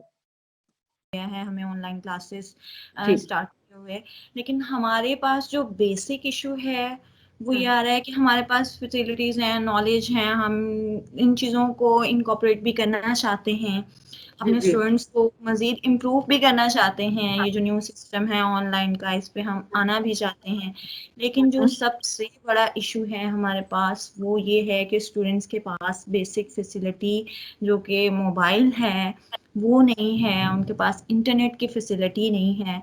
तो इस level पे government को as soon as possible कोई ना कोई steps लेने चाहिए कि स्टूडेंट्स के पास अवेलेबिलिटी हो। हमारा जो एरिया है, ये विहाड़ी का जो एरिया है, यहाँ पे हमें सबसे ज़्यादा प्रॉब्लम यही आ रही है कि ऑनलाइन क्लासेस में स्टूडेंट्स की पार्टिसिपेशन बहुत कम है। इवन बास क्लासेस में, कुछ क्लासेस में 20% स्टूडेंट्स जो हैं वो होते हैं, प्रेजेंट होते हैं। तो वो हम ये चीज़ें जिस लेवल तक हम लेके जाना चाह रहे हैं या गवर्नमेंट चाह रही है वो तब तक अचीव नहीं हो सकते जब तक स्टूडेंट्स के पास अवेलेबिलिटी नहीं होगी। बेसिक अवेलेबिलिटी तो इंटरनेट की है, इंटरनेट और मोबाइल। अब बीइंग हम गर्ल्स के कॉलेज में होते हैं तो गर्ल्स को ये इशू होता है कि उनके पेरेंट्स उनको अलाउ नहीं करते, तो वो इस चीज़ के लिए भी गवर्नमेंट को कोई ना कोई स्टेप लेना चाहिए। At the time of admission ये कंपल्शन हो किसी किस्म की कि आपके पास फ़ोन अवेलेबल होना चाहिए, या बच्चों को कुछ स्कॉलरशिप्स की फॉर्म में या कुछ ऐसी फैसिलिटीज़ उनको देनी चाहिए, पर मंथ हो जाए या पर ईयर उनको कुछ ना कुछ इंसेंटिव देना चाहिए ताकि कि वो इस तरह की एक्टिविटीज़ में बच्चे जो हैं वो फुली इंगेज हों। स्टूडेंट्स आना चाहते हैं लेकिन उनके पेरेंट्स जो हैं वो उनको अलाउ नहीं करते हैं, उनके पास इतनी फैसिलिटीज़ ही नहीं है। तो ये इसमें I agree. Yes, Faiza, Ms. Faiza, I fully agree to you. Or this is the, I think, the very main point. Or जो कि हर every faculty is talking about this. कि students don't have access to these devices or the internet facility or all that. But again, I think we as a teacher. What I know is, I think I don't know about, to be honest, about your area.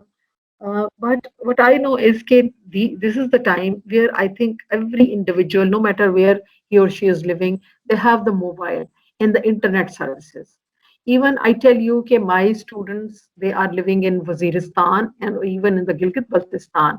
So they also have these internet facilities. They are taking the classes with us. Number one.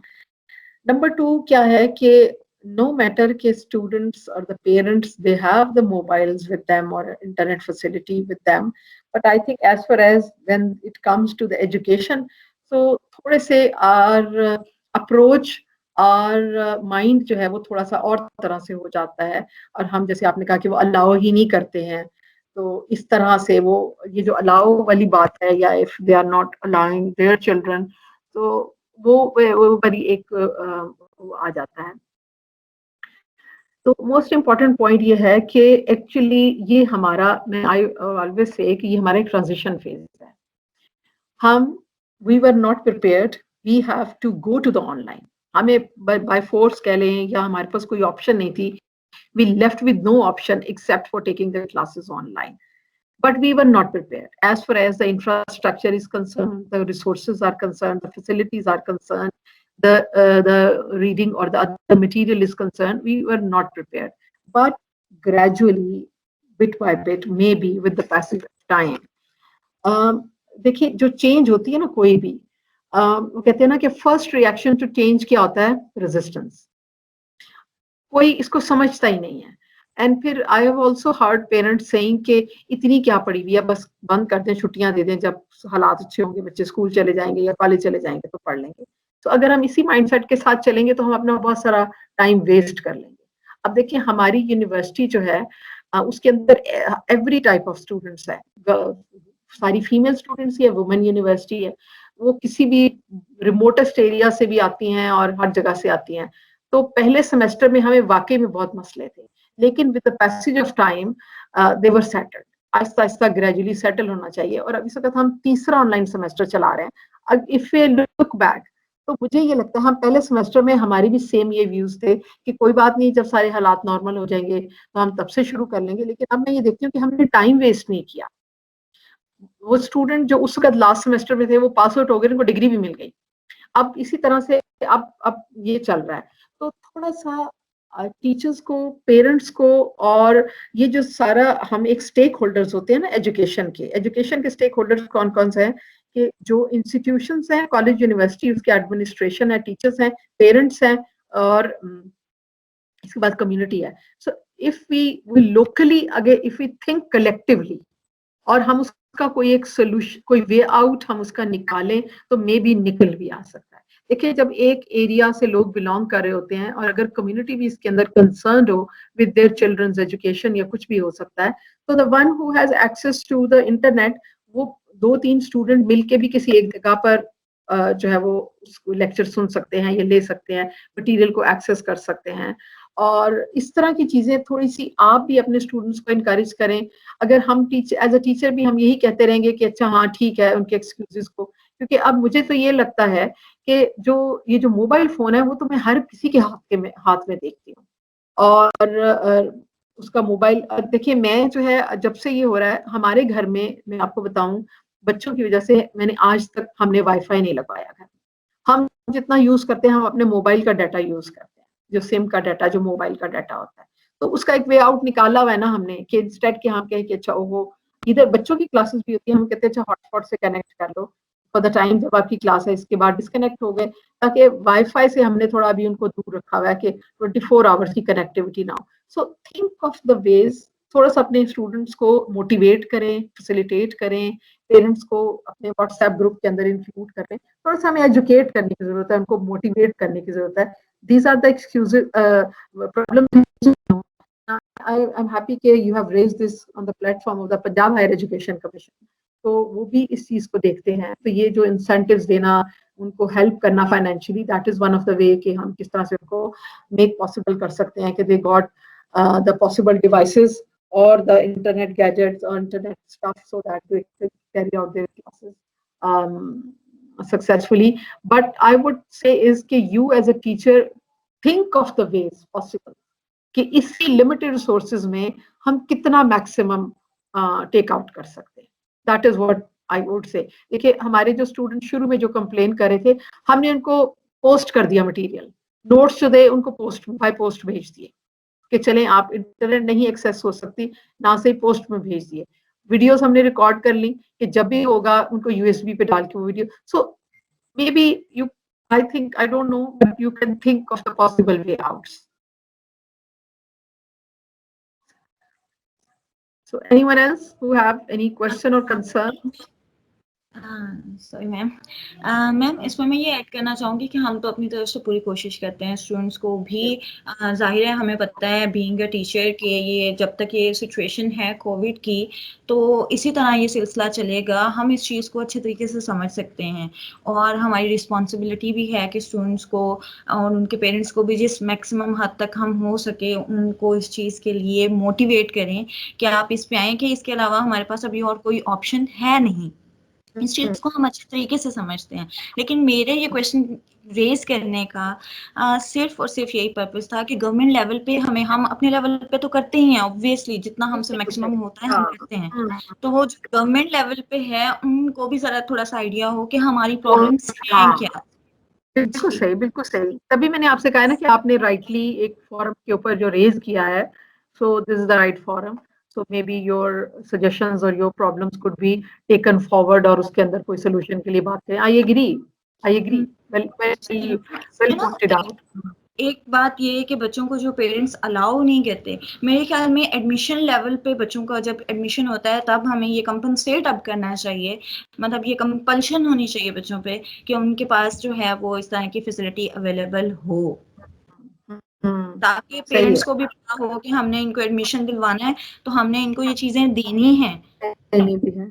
और देखिए, वैसे मैं अब एक बात बताऊं कि वो पेरेंट्स जो थोड़े से अभी रिलैक्स है ना, मतलब थोड़े से, एक तो किसी की फाइनेंशियल कॉन्स्ट्रेंट है, लेकिन अदरवाइज भी तो उनको कुछ वक्त गुजरेगा तो उनको एहसास होगा कि अगर वो अपने बच्चों का टाइम इस तरह से सेव करना चाहते हैं तो that become a necessity like the other things. तो शायद with the passage of time कुछ हो ही जाएगा। जी तो और डेफिनेटली ये तो होगा। जी, थैंक यू। और कोई अगर आपका कंसर्न या क्वेश्चन हो, otherwise thank you very much. I hope you find this session useful, and I really hope that you carry some of the practical points, practical steps out of this session. So, in order to make your teaching effective for your students, और एक बात और मैं उसके अंदर बता दूं कि अब हमें उस मोड से चेंज करना है जिसमें कि सिर्फ लेक्चर होता था क्लास में और अभी हमारे सामने स्टूडेंट बैठे होते थे और अब वी एक्सपेक्ट देम कि अच्छा they are attentive and they are learning. No, अब जैसे फॉर एग्जांपल मैंने कोर्स पैक की बात की है, अब हमने yes lecture is there to explain them the concept, but अपनी जो एक्टिविटीज जो असाइनमेंट्स हैं, we have change the nature, we gave them the assignments which are more of the practical work और उस तरह की होती हैं। जैसे अभी आपकी सेशन से पहले मेरी अपनी क्लास थी जिसमें मैंने I have given my student the presentations, they have to prepare some on some topic and then present. So आप keep them involved through the other activities, कि अगर वो क्लास के अंदर आपको नहीं भी लग रहा कि पता नहीं अटेंटिव है कि नहीं है, लेकिन आप उनको अदर एक्टिविटीज के थ्रू जो है वो इन्वॉल्व करते हैं। So that's all from my side. Thank you very much and all the very best for your future endeavors. As Good luck. Bachelor points out, the reward of such a solitary life are endless, for it prepares us to love, care, and understand much more meaningfully. Mr. Brown also says, well-cultivated solitude, on the other hand, allows us to be distinct and independent in our ways of thinking. It invites us to reflect with attention on what French philosopher Simone Weil considered a form of prayer. It is only in solitary companionship with oneself, what Plato called the sacred dialogue between me and myself, that one is able to love and witness truly. It is only through revelations and solitude that we must learn to restore dignity to ourselves and to others. For our future as humans is only secure if we are able to be attentive and thoughtful, abilities which we must cultivate through reflective thinking and serious reading. Bachelor's book is highly recommended to everyone interested in what constitutes our fundamental humanity and how we must cultivate and preserve it for creating a better and more meaningful world. Very truly said. Let's have a look at history. An example from history, Torrance Kids.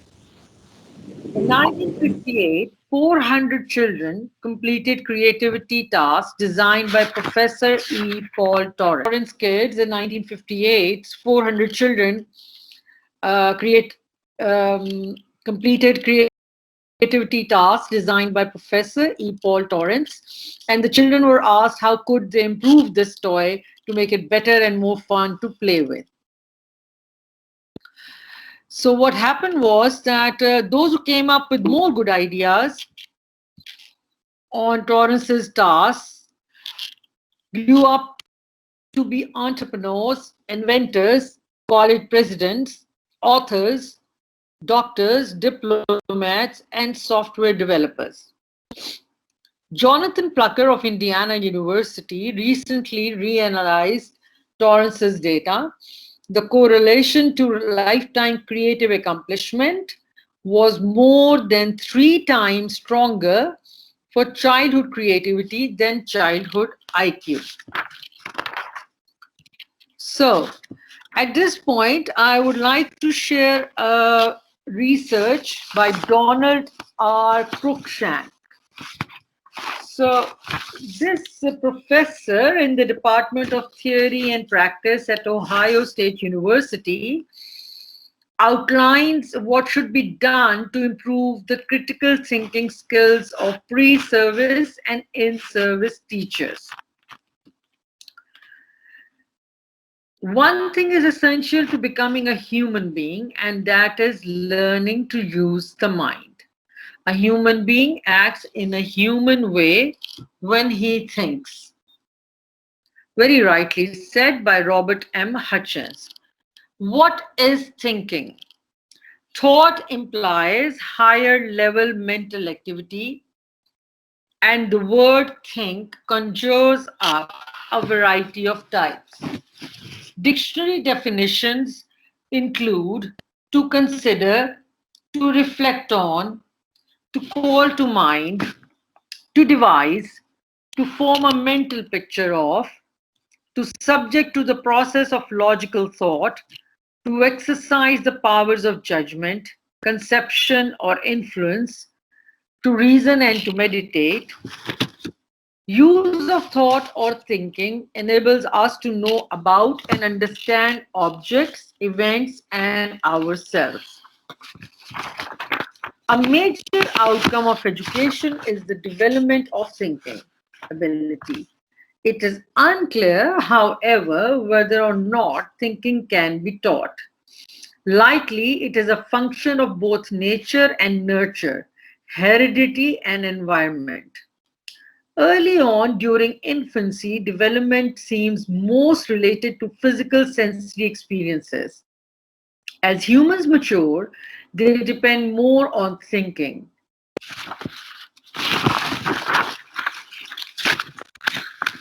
At best, it is difficult to teach thinking, especially higher level thinking. For example, problem solving usually is taught by providing learners with problems to solve without such regard to how. If thinking capacity or range can be enhanced to some extent through experience, then thinking skills should be identified that can be taught or at least practiced. A number of persons feel they have identified thinking skills and operations.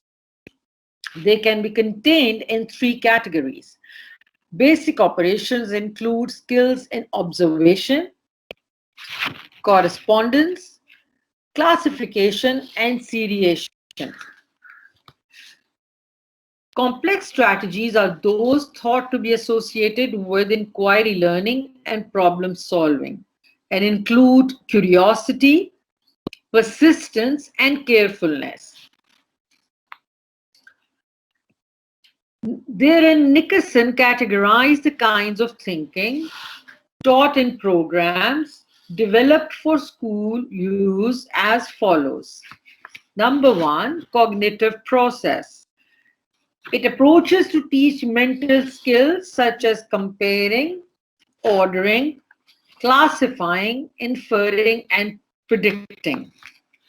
Number 2, heuristics, discovery, and problem solving.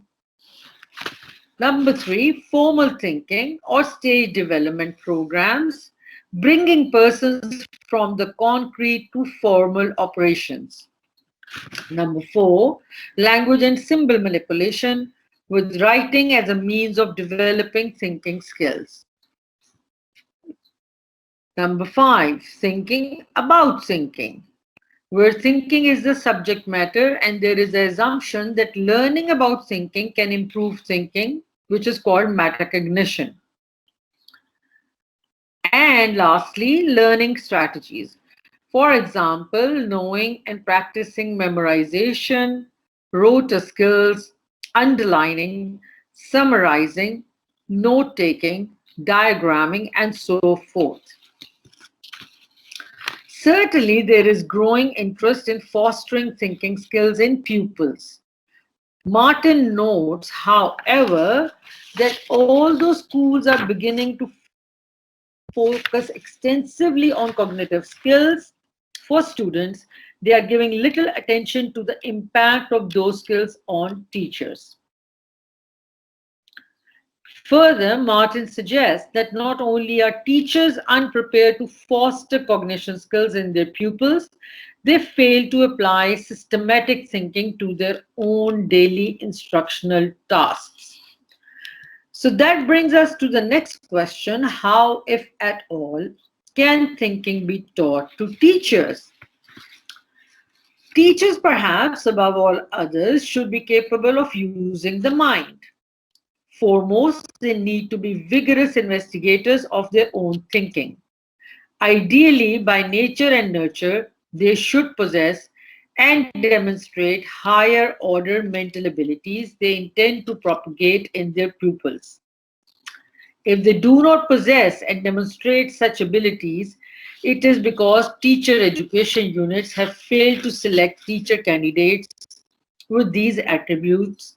They have failed to engender them during the pre-service program, or local education agencies do not encourage and reward such teacher behavior. Costa in 1984 suggests that in order to enhance thinking about thinking or metacognition, we should get participants to indicate where they are in their thinking and how they got there. Number two, get them to explore the consequences of their thinking and show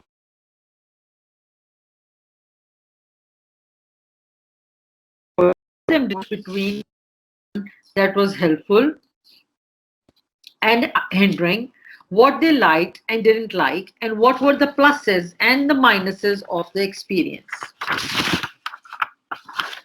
Pre-service and in-service teachers need opportunities to sit back and consider the state of their own knowledge about content, learners, teaching, and strategies they can employ to meet task demands. Thus, teachers would seem to prosper from engagement in metacognitive activities. There are many higher order thinking skills, as I have listed them in the slide. On the top is problem solving, followed by reflection, and then reasoning, evaluating, decision making, analyzing. I'm going to talk about in detail about the first two because of the time constraints. Problem solving. The two high order thinking or mental skills that are essential to successful professional practice are problem solving and reflection, concepts not necessarily mutually exclusive. These skills are most related to Piaget's stage of formal operations, Pop Robinson and Robinson's complex strategies, and Nickerson's cognitive processes and heuristics. So problem solving. Teachers teach problem solving. It is evident. Less evident is that they employ it as professionals. Manifestations of teacher reluctance or inability to use problem solving are ubiquitous. The dour faces of pupils removed to the principal's office, the resentment held by teachers toward parents and parents towards teachers, the unsatisfactory grades on pupil progress cards, and the misuse of personal and sickness leave. Essentially, classroom problem solving requires the person motivated to resolve or reduce the severity of the problem to be able to identify what the problem is, value the goal, and consequently the degree of willingness to strive toward it regardless of present adverse conditions.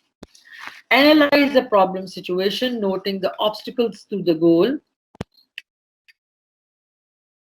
have ways by which the goal can be achieved by getting rid of the obstacles, overcoming or circumventing, or producing imaginative, creative solutions, predict possible consequences of the hypothesis, choose the solution or solutions most likely to gain the goal with the fewest possible negative side effects, implement the solution, and evaluate the extent to which the goal has been attained in full or part.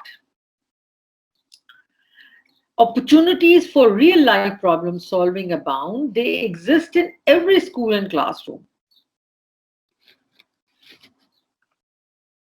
Now about reflection.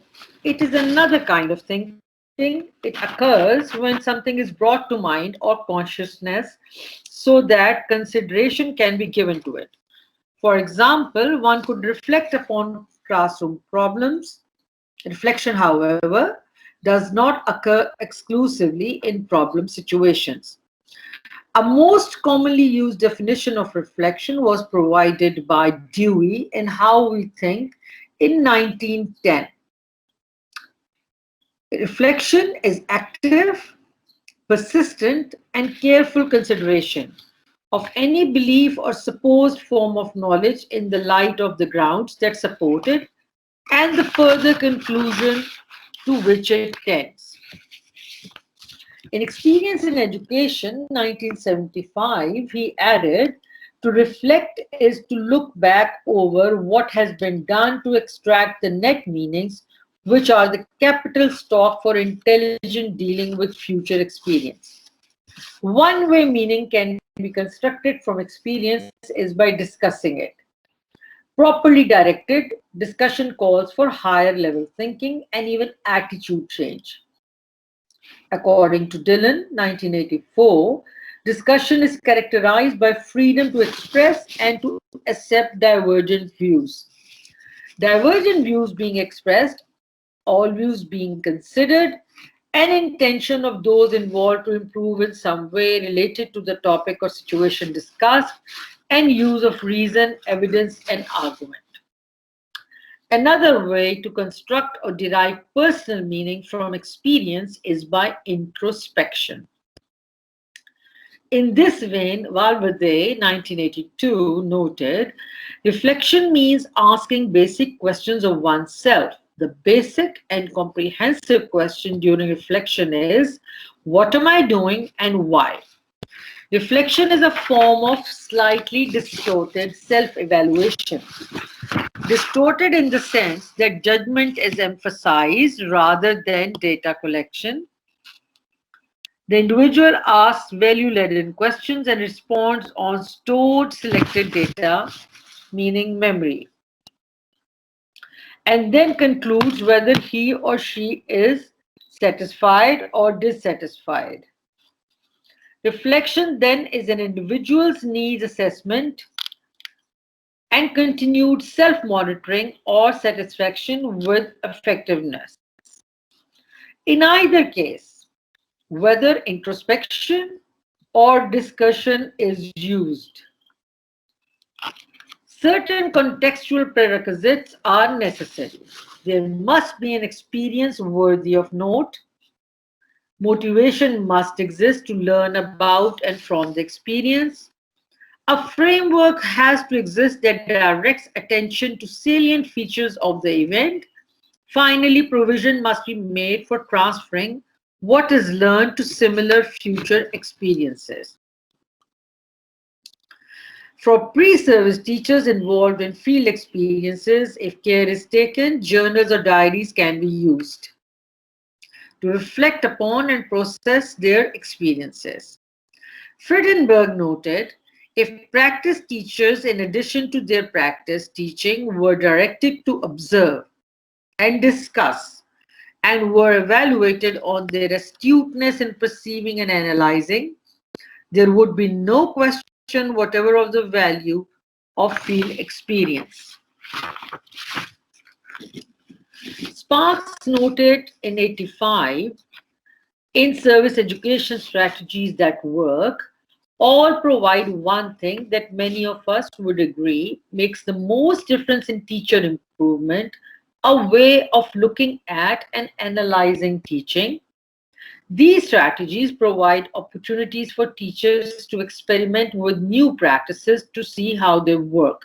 In short, they encourage teachers to reflect upon their teaching. Flanders in 1976 agreed that teachers benefit from all such activities. When teachers or college students have a chance to study their own teaching behavior thoughtfully and have access to opportunities for practice and subsequent analysis, the odds are very high that they will change or modify their patterns of teaching behavior. That brings us to another question.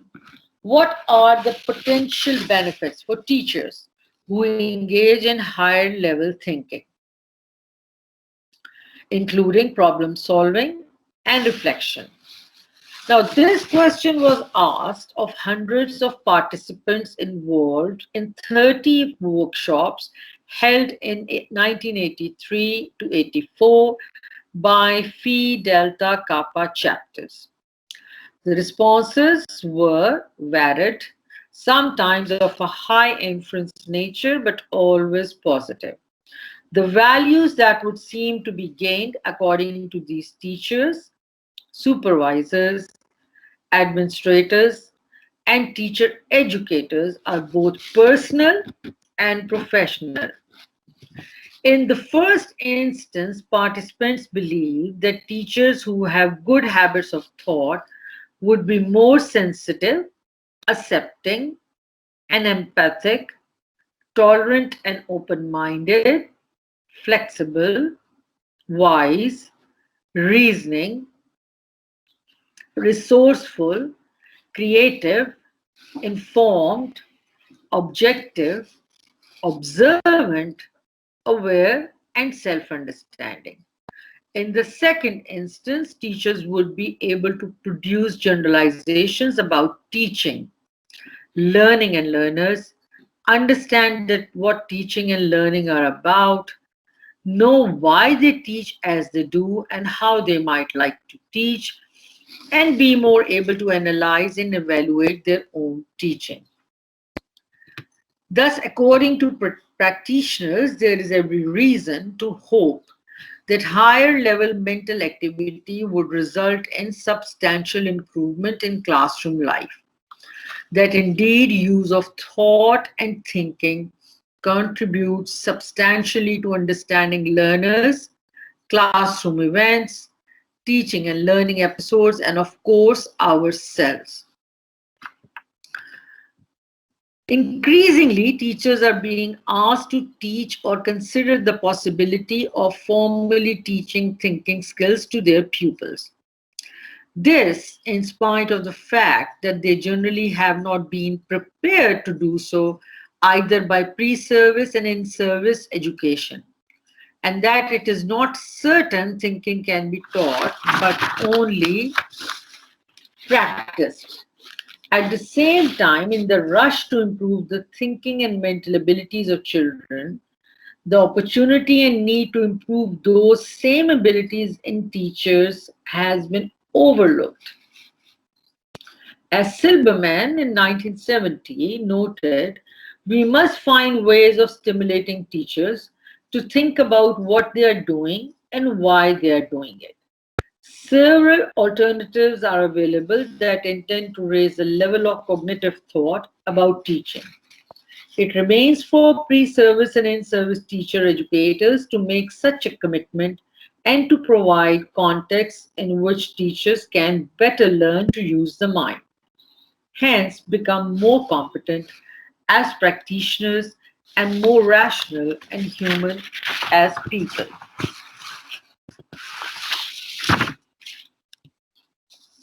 Now, a little about critical thinking, which is a self-directed process by which we take deliberate steps to think at the highest level of quality.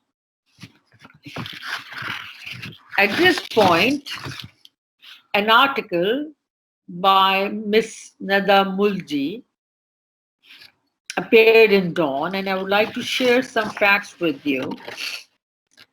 She described critical thinking related to our Pakistani educational system. Quite valuable insight, I must say. Some excerpts.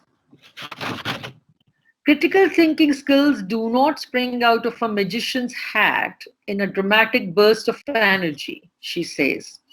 In fact, they are the result of a painstaking process of building and rebuilding with carefully wielded teaching tools in the hands of educators who have learned to develop it as a social culture rather than an activity.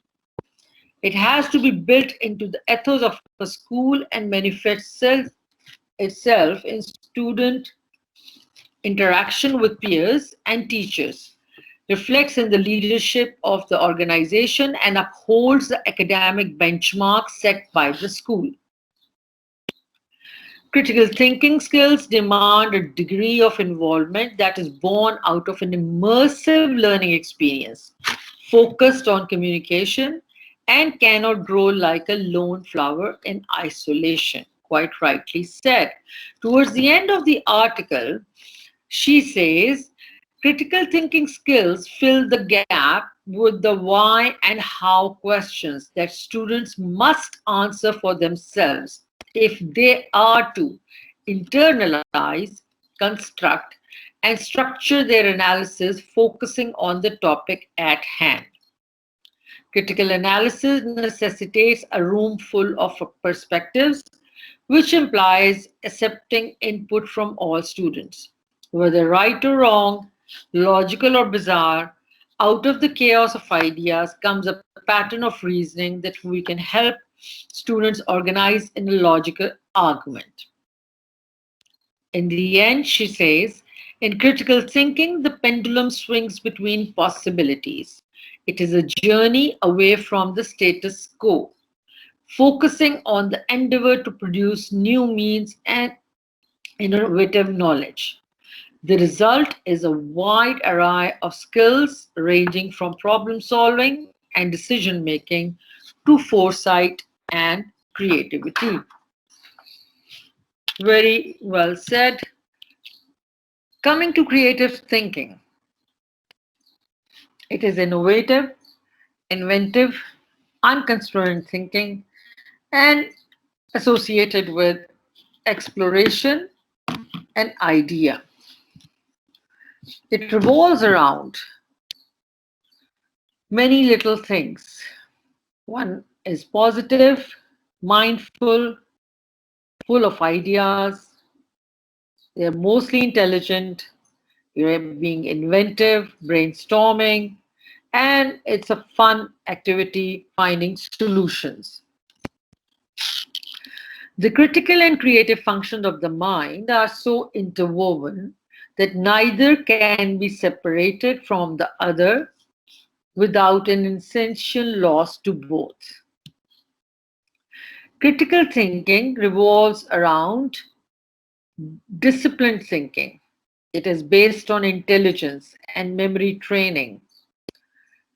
Our reasoning becomes analytical, mathematical, and logical. Creative thinking is based on problem solving, and this process enhances more creativity. Criticality assesses. Now, what does that mean? Criticality is where you're judging severely, you're finding faults, and you assess them. You determine the value, the significance, or extent of appraising.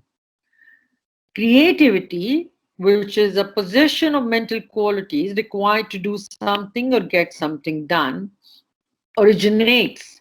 It brings into being, takes form or shape.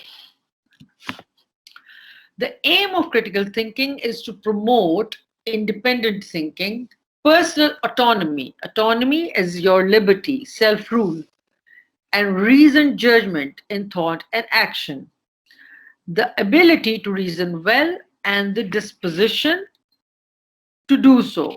Disposition like natural mental emotional outlook or attitude. Keys to critical thinking. They're called RED. R for recognizing assumptions. E for evaluating arguments. D for drawing conclusions. Red thinking, it's higher order executive functioning, thinking that analyzes, assesses, and improves green thinking.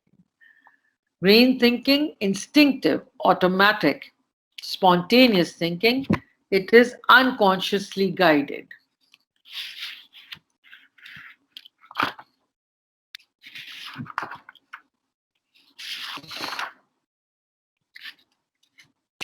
If we have a look at this pyramid at the top, creative work is done, and the bottom left side is routine work done by people in blue, and the red bottom part of the pyramid is routine work done by machines. So creative work comes at the top.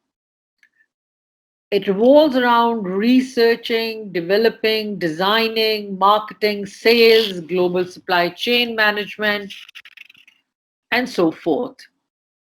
Some questions as food for thought. Critical thinking is for science and math, and creative thinking is for arts and humanities.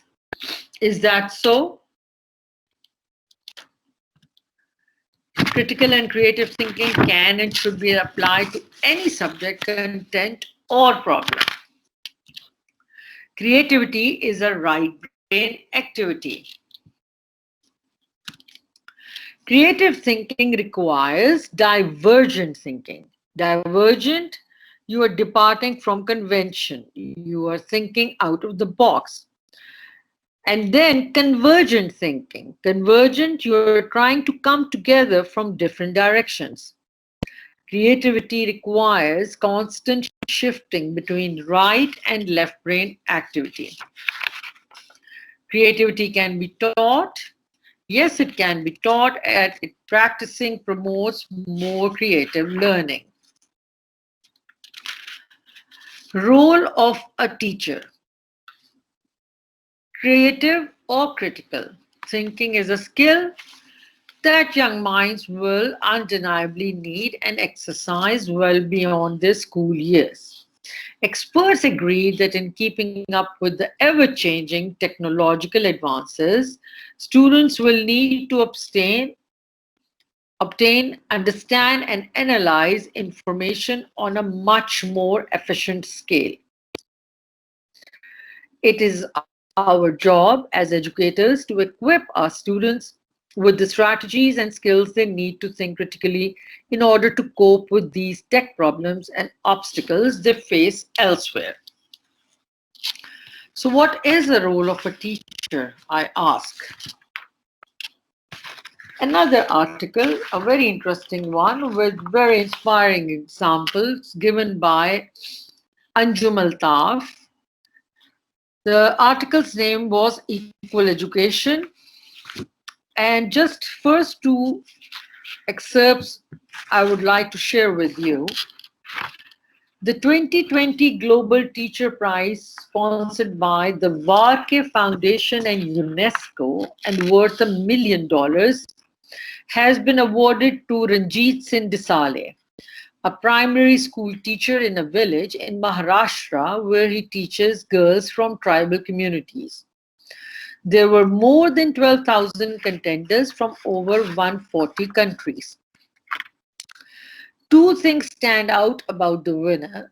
First, Ranjit Singh learnt the local language to translate class textbooks into his pupils' mother tongue. Just this confirms that he is wiser than all our ministers of education and policy makers put together, which makes him deserving of the highest recognition. Second, Ranjit Singh belongs to the rare category of those who think beyond themselves. There were 10 teachers on the short list from which he was declared the winner. Ranjit Singh gave away half the $1 million prize to the other 9 on the list because their incredible work is still worthy. If I share the prize money with the rest of the teachers, they will get a chance to continue their work, and we can reach out and lighten the lives of as many students as we can. What an inspiring guideline this example is. I had to share. Moving on. Strategies for teaching critical and creative thinking. Number 1, fluency. Thinking of and listing many ideas. Number 2, flexibility. Thinking from different perspectives. Number 3, originality. Coming up with unique ideas. Number 4, elaboration. Building upon an existing idea, adding details.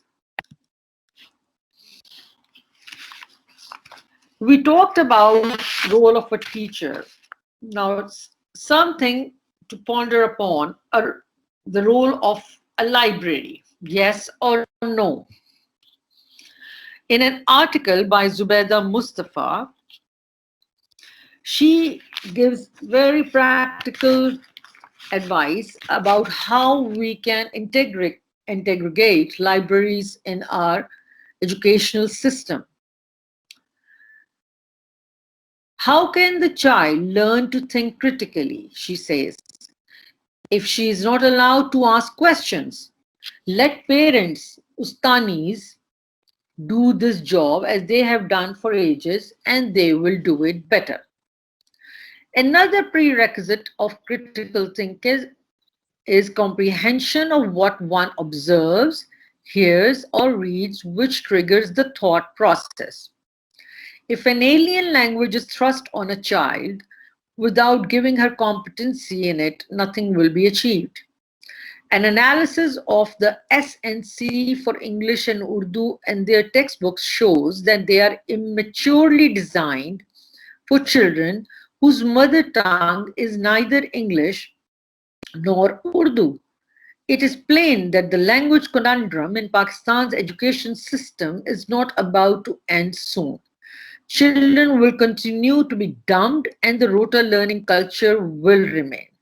That will ensure that the bulk of our youth remains educated but unlearned, young men and women that many of them are today.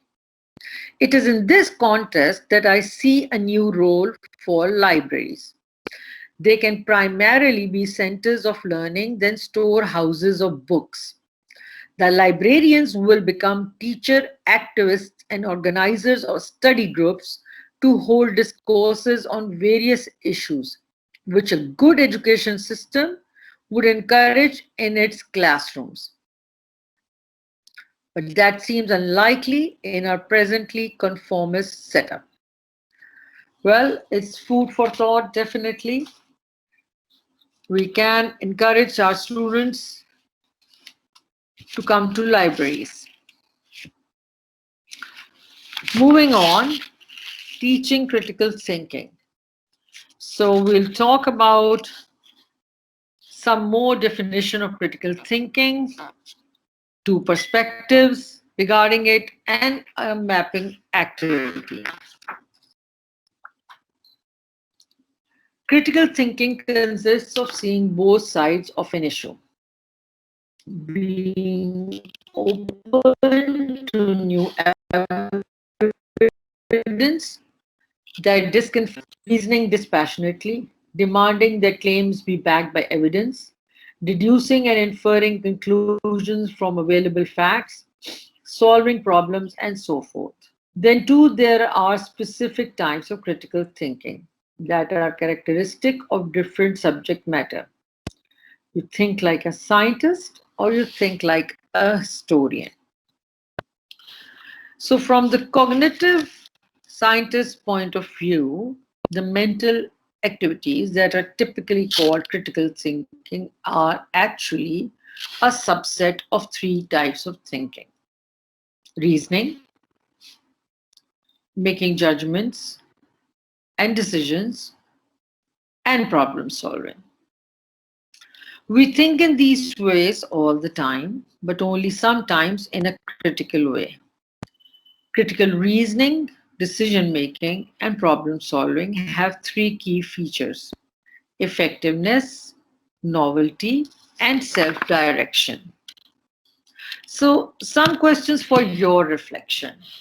How did you learn to think critically? How long did it take you to learn think critically? A single semester? Was it a year, a degree, bachelor's or master's perhaps, or any other? What range of activity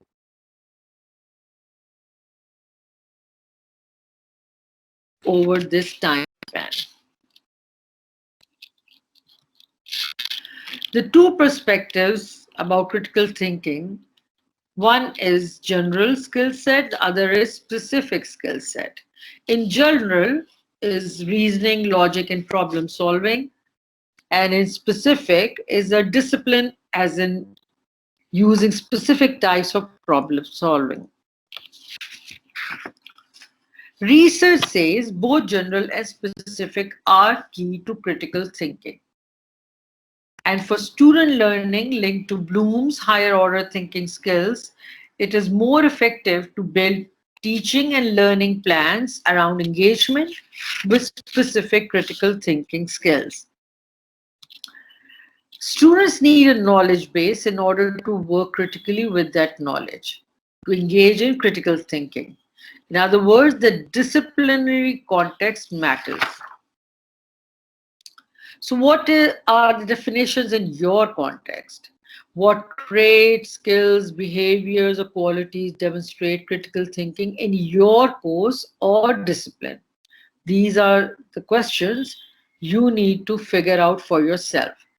This is not asking what assignments or in-class activities you do.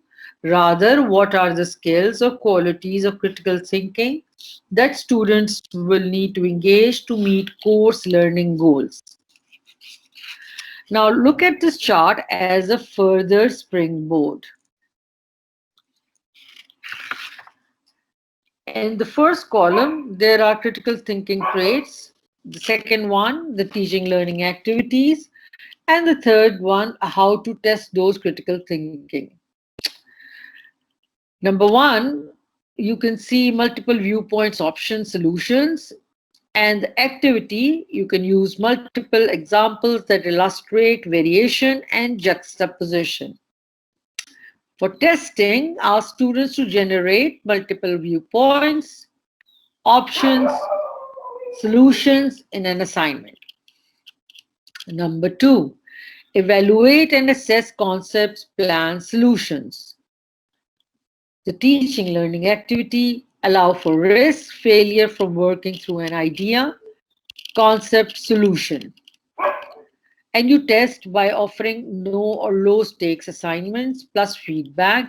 Allow students to redo an assignment for higher stakes. Lastly, independent and creative thinking. The activity can include inductive teaching rather than deductive teaching. Here is the data. What do you see? For testing, give students data or raw materials to work with and develop their own solution first. Then, students work with theory, etc.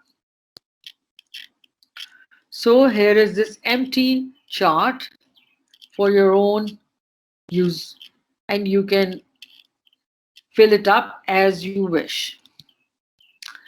Some more further activities suggested can be writing. If it's better when some writing is generative and drafted with students seeking using feedback. Or demonstrations. Better if students can participate in demonstrations. problem solving, including partial solutions. Or think aloud, show your thinking process. Have students show their thinking process.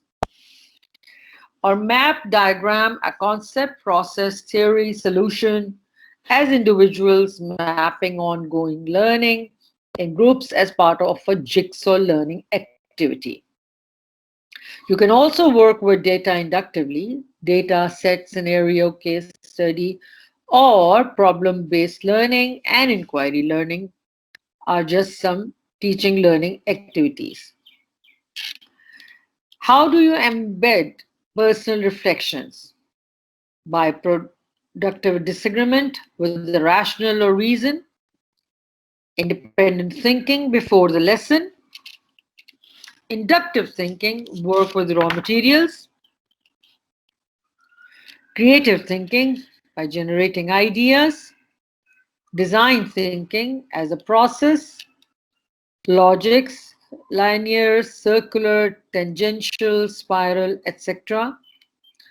Or you allow for risk and failure in your assessment. Let's recap about creative thinking and critical thinking skills for teachers. And then we'll touch the subject of reflective thinking among teachers, how it can be incorporated with the critical thinking in the classroom. But first, some steps suggested for creative thinking among teachers. Step 1, become a knowledgeable teacher. Step 2, connect with other teachers. Step 3, become a collector of teaching ideas. Step 4, share your learning. Step 5, remove the blocks to creative thinking. Step 6, practice your creativity. Step 7, reflecting on your teaching. Step 8, make creativity a daily goal. Critical thinking is the process of actively and skillfully conceptualizing, synthesizing, and or evaluating information gathered from or generated by observation. We talked about, can thinking be taught? Is it nature versus nature or nature and nature?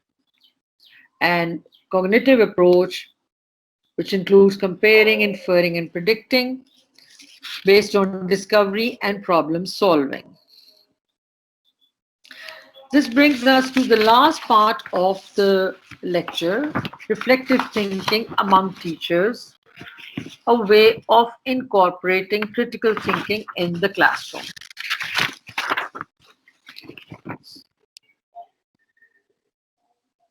Most of the teachers were not reflective about their teaching practices. They did not seem to practice the 4 learning processes, which are assumption analysis, contextual awareness, imaginative speculation, and reflective skepticism, which were indicative of thinking practices that research have found to enhance critical thinking. Students may not be able to think critically because their teachers are not able to think critically themselves. In order to help with the process of critical thinking, reflective thinking is thought to enhance this process. It is a part of the critical thinking process, specifically referring to the process of analyzing and making judgments about what has happened. It is an active, persistent consideration of a belief or suggested form of knowledge, of the grounds that support that knowledge, and the further conclusions to which that knowledge leads. Learners who think reflectively become aware of and control their learning by actively assessing what they know, what they need to know, and how they bridge that gap during learning situations. An important role played by reflective thinking is to act as a means to prompt the thinker during complex problem-solving situations because it provides students an opportunity to step back and think about how they actually solve problems and to use the best set of strategies to achieve their goals.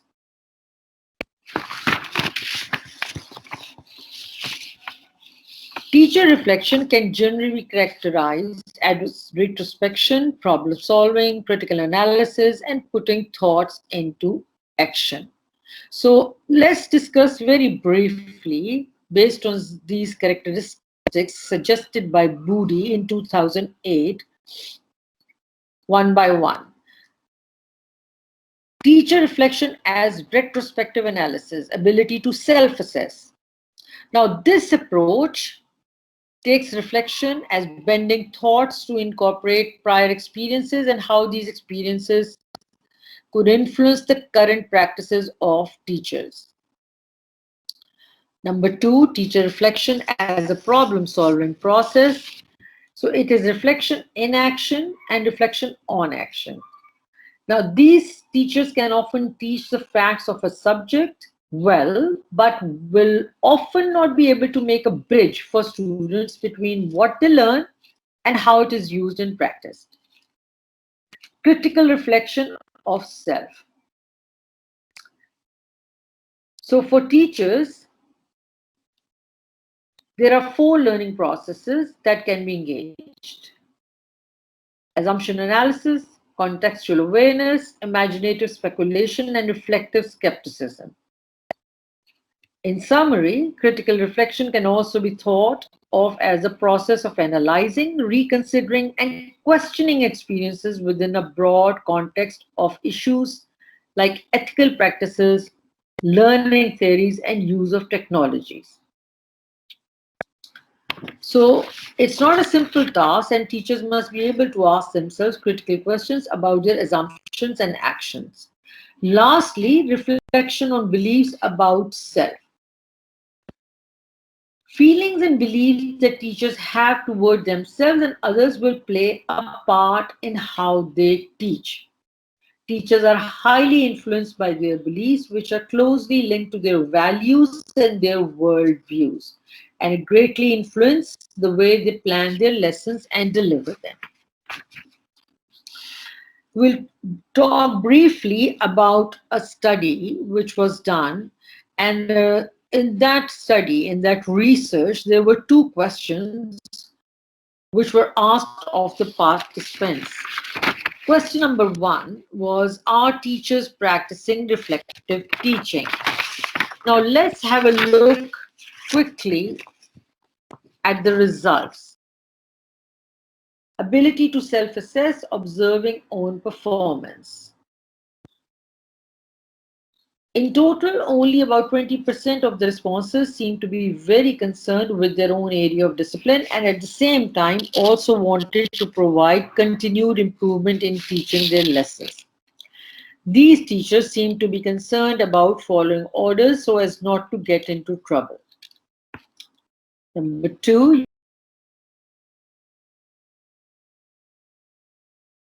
they were judged by students, and 15% felt that the students' feedback was important as it helped them understand the students better. Very few, interestingly, 3% only, perceived that they did not feel the students' feedback helped them to identify their strengths and weaknesses and thus need not be taken seriously. Number 3, finding and analyzing patterns. About 20% of the responses seem to view that a lesson's quality would be determined by the content and context of a lesson. This would imply that they held their life experiences as separate from their work of teaching students. Number 4, making judgment. About 20% of the teachers seem to perceive that they were helpless over making mistakes and they were not able to do anything about it. Number 5, awareness of how one learns, concepts and misconceptions. 19% of the responses did not seem too concerned about students' feedback as long as they felt they were doing their jobs.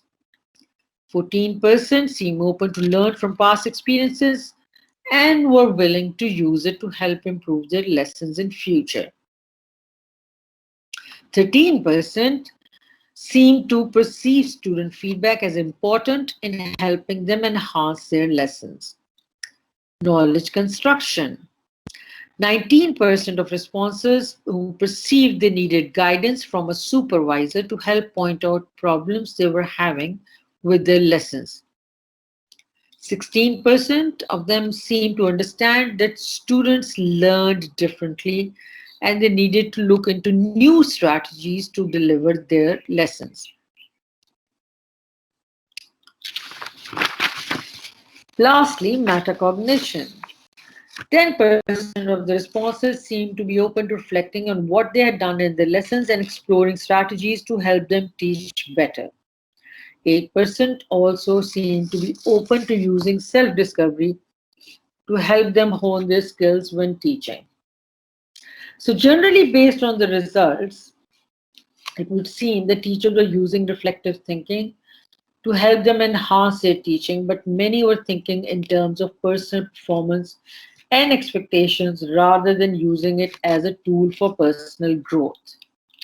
They did not seem open to the idea of using feedback from students, which is part of the assessment criteria. Let's go to research question number 2. How do teachers think of themselves and their teaching practices? Number 1, developing lifelong learning skills, developing identity as a learner. Only 20% of the opinion that they were still learning to be better teachers and were open to feedback from supervisors and students. Number 2, transferring learning to other contexts. 14% of the teachers seem to be aware that they made assumptions about many things, and they should take the feedback from others in perspective and learn from the feedback they were given. 10% of the teachers were of the opinion that they were doing well because the overall comments from students were positive. Understands learning as a lifelong process. Only 20% did not seem to spend time on reflecting their practices as a teacher. Just 5% were aware that their actions will have an influence on how their students responded to them in their classes and realized that reflection of their practices were important. Influence of belief about self, developing a personal belief system. 16% of the teachers believed that they used to take care of their own needs first before they could take care of others. 9% of teachers were aware that their beliefs would influence their own behaviors toward others. So in conclusion, majority of teachers were on the whole not critically reflective as their responses did not show that they practiced any of the 4 learning processes, which are assumption analysis, contextual awareness, imaginative speculation, and reflective skepticism. So teachers were more interested in how they were assessed by the students and superiors. The results showed ambiguity about their feelings towards feedback from students. They perceived that feedback from students was important, but similarly, they also perceived that the feedback need not be taken seriously as they were just opinion of others. That brings us to the end of the lecture, and I would, before questions and answers, I would end my training with some interesting quotes for you to reflect upon later. By Albert Einstein, imagination is more important than knowledge. Imagination is the highest freedom of all, and the one that no one can deprive us of. For knowledge is limited, whereas imagination embraces the entire world, stimulating progress, giving birth to evolution. Thomas Carlyle very famously said, "Go as far as you can see. When you get there, you can see farther." Ginny Romty said, "I learned to always take on things I'd never done before. Growth and comfort do not coexist." G, any questions and answers I can help you with in detail? Participant, if there is some question from your side, please ask from Miss Sadia Sheikh. Anybody else would like to ask or discuss in detail? Ma'am, thank you, ma'am, for sparing the time, and I think there are no questions from the participant side. So thanks a lot for sparing your time, ma'am. Thank you very much, G. Thank you. Thanks for listening. Okay, Love ma'am. Thank you. you. Allah Hafiz. Okay, Love you. participants, that's all from the day 4, and please be there tomorrow at 10 a.m. for the first session of day 5, and there will be assessment at 1 o'clock. I will share the link in the chat box just like your attendance. Please fill the assessment which I will share at 1 o'clock. Till then, you can have your break and stay blessed. Please be there tomorrow at 10 a.m. Allah.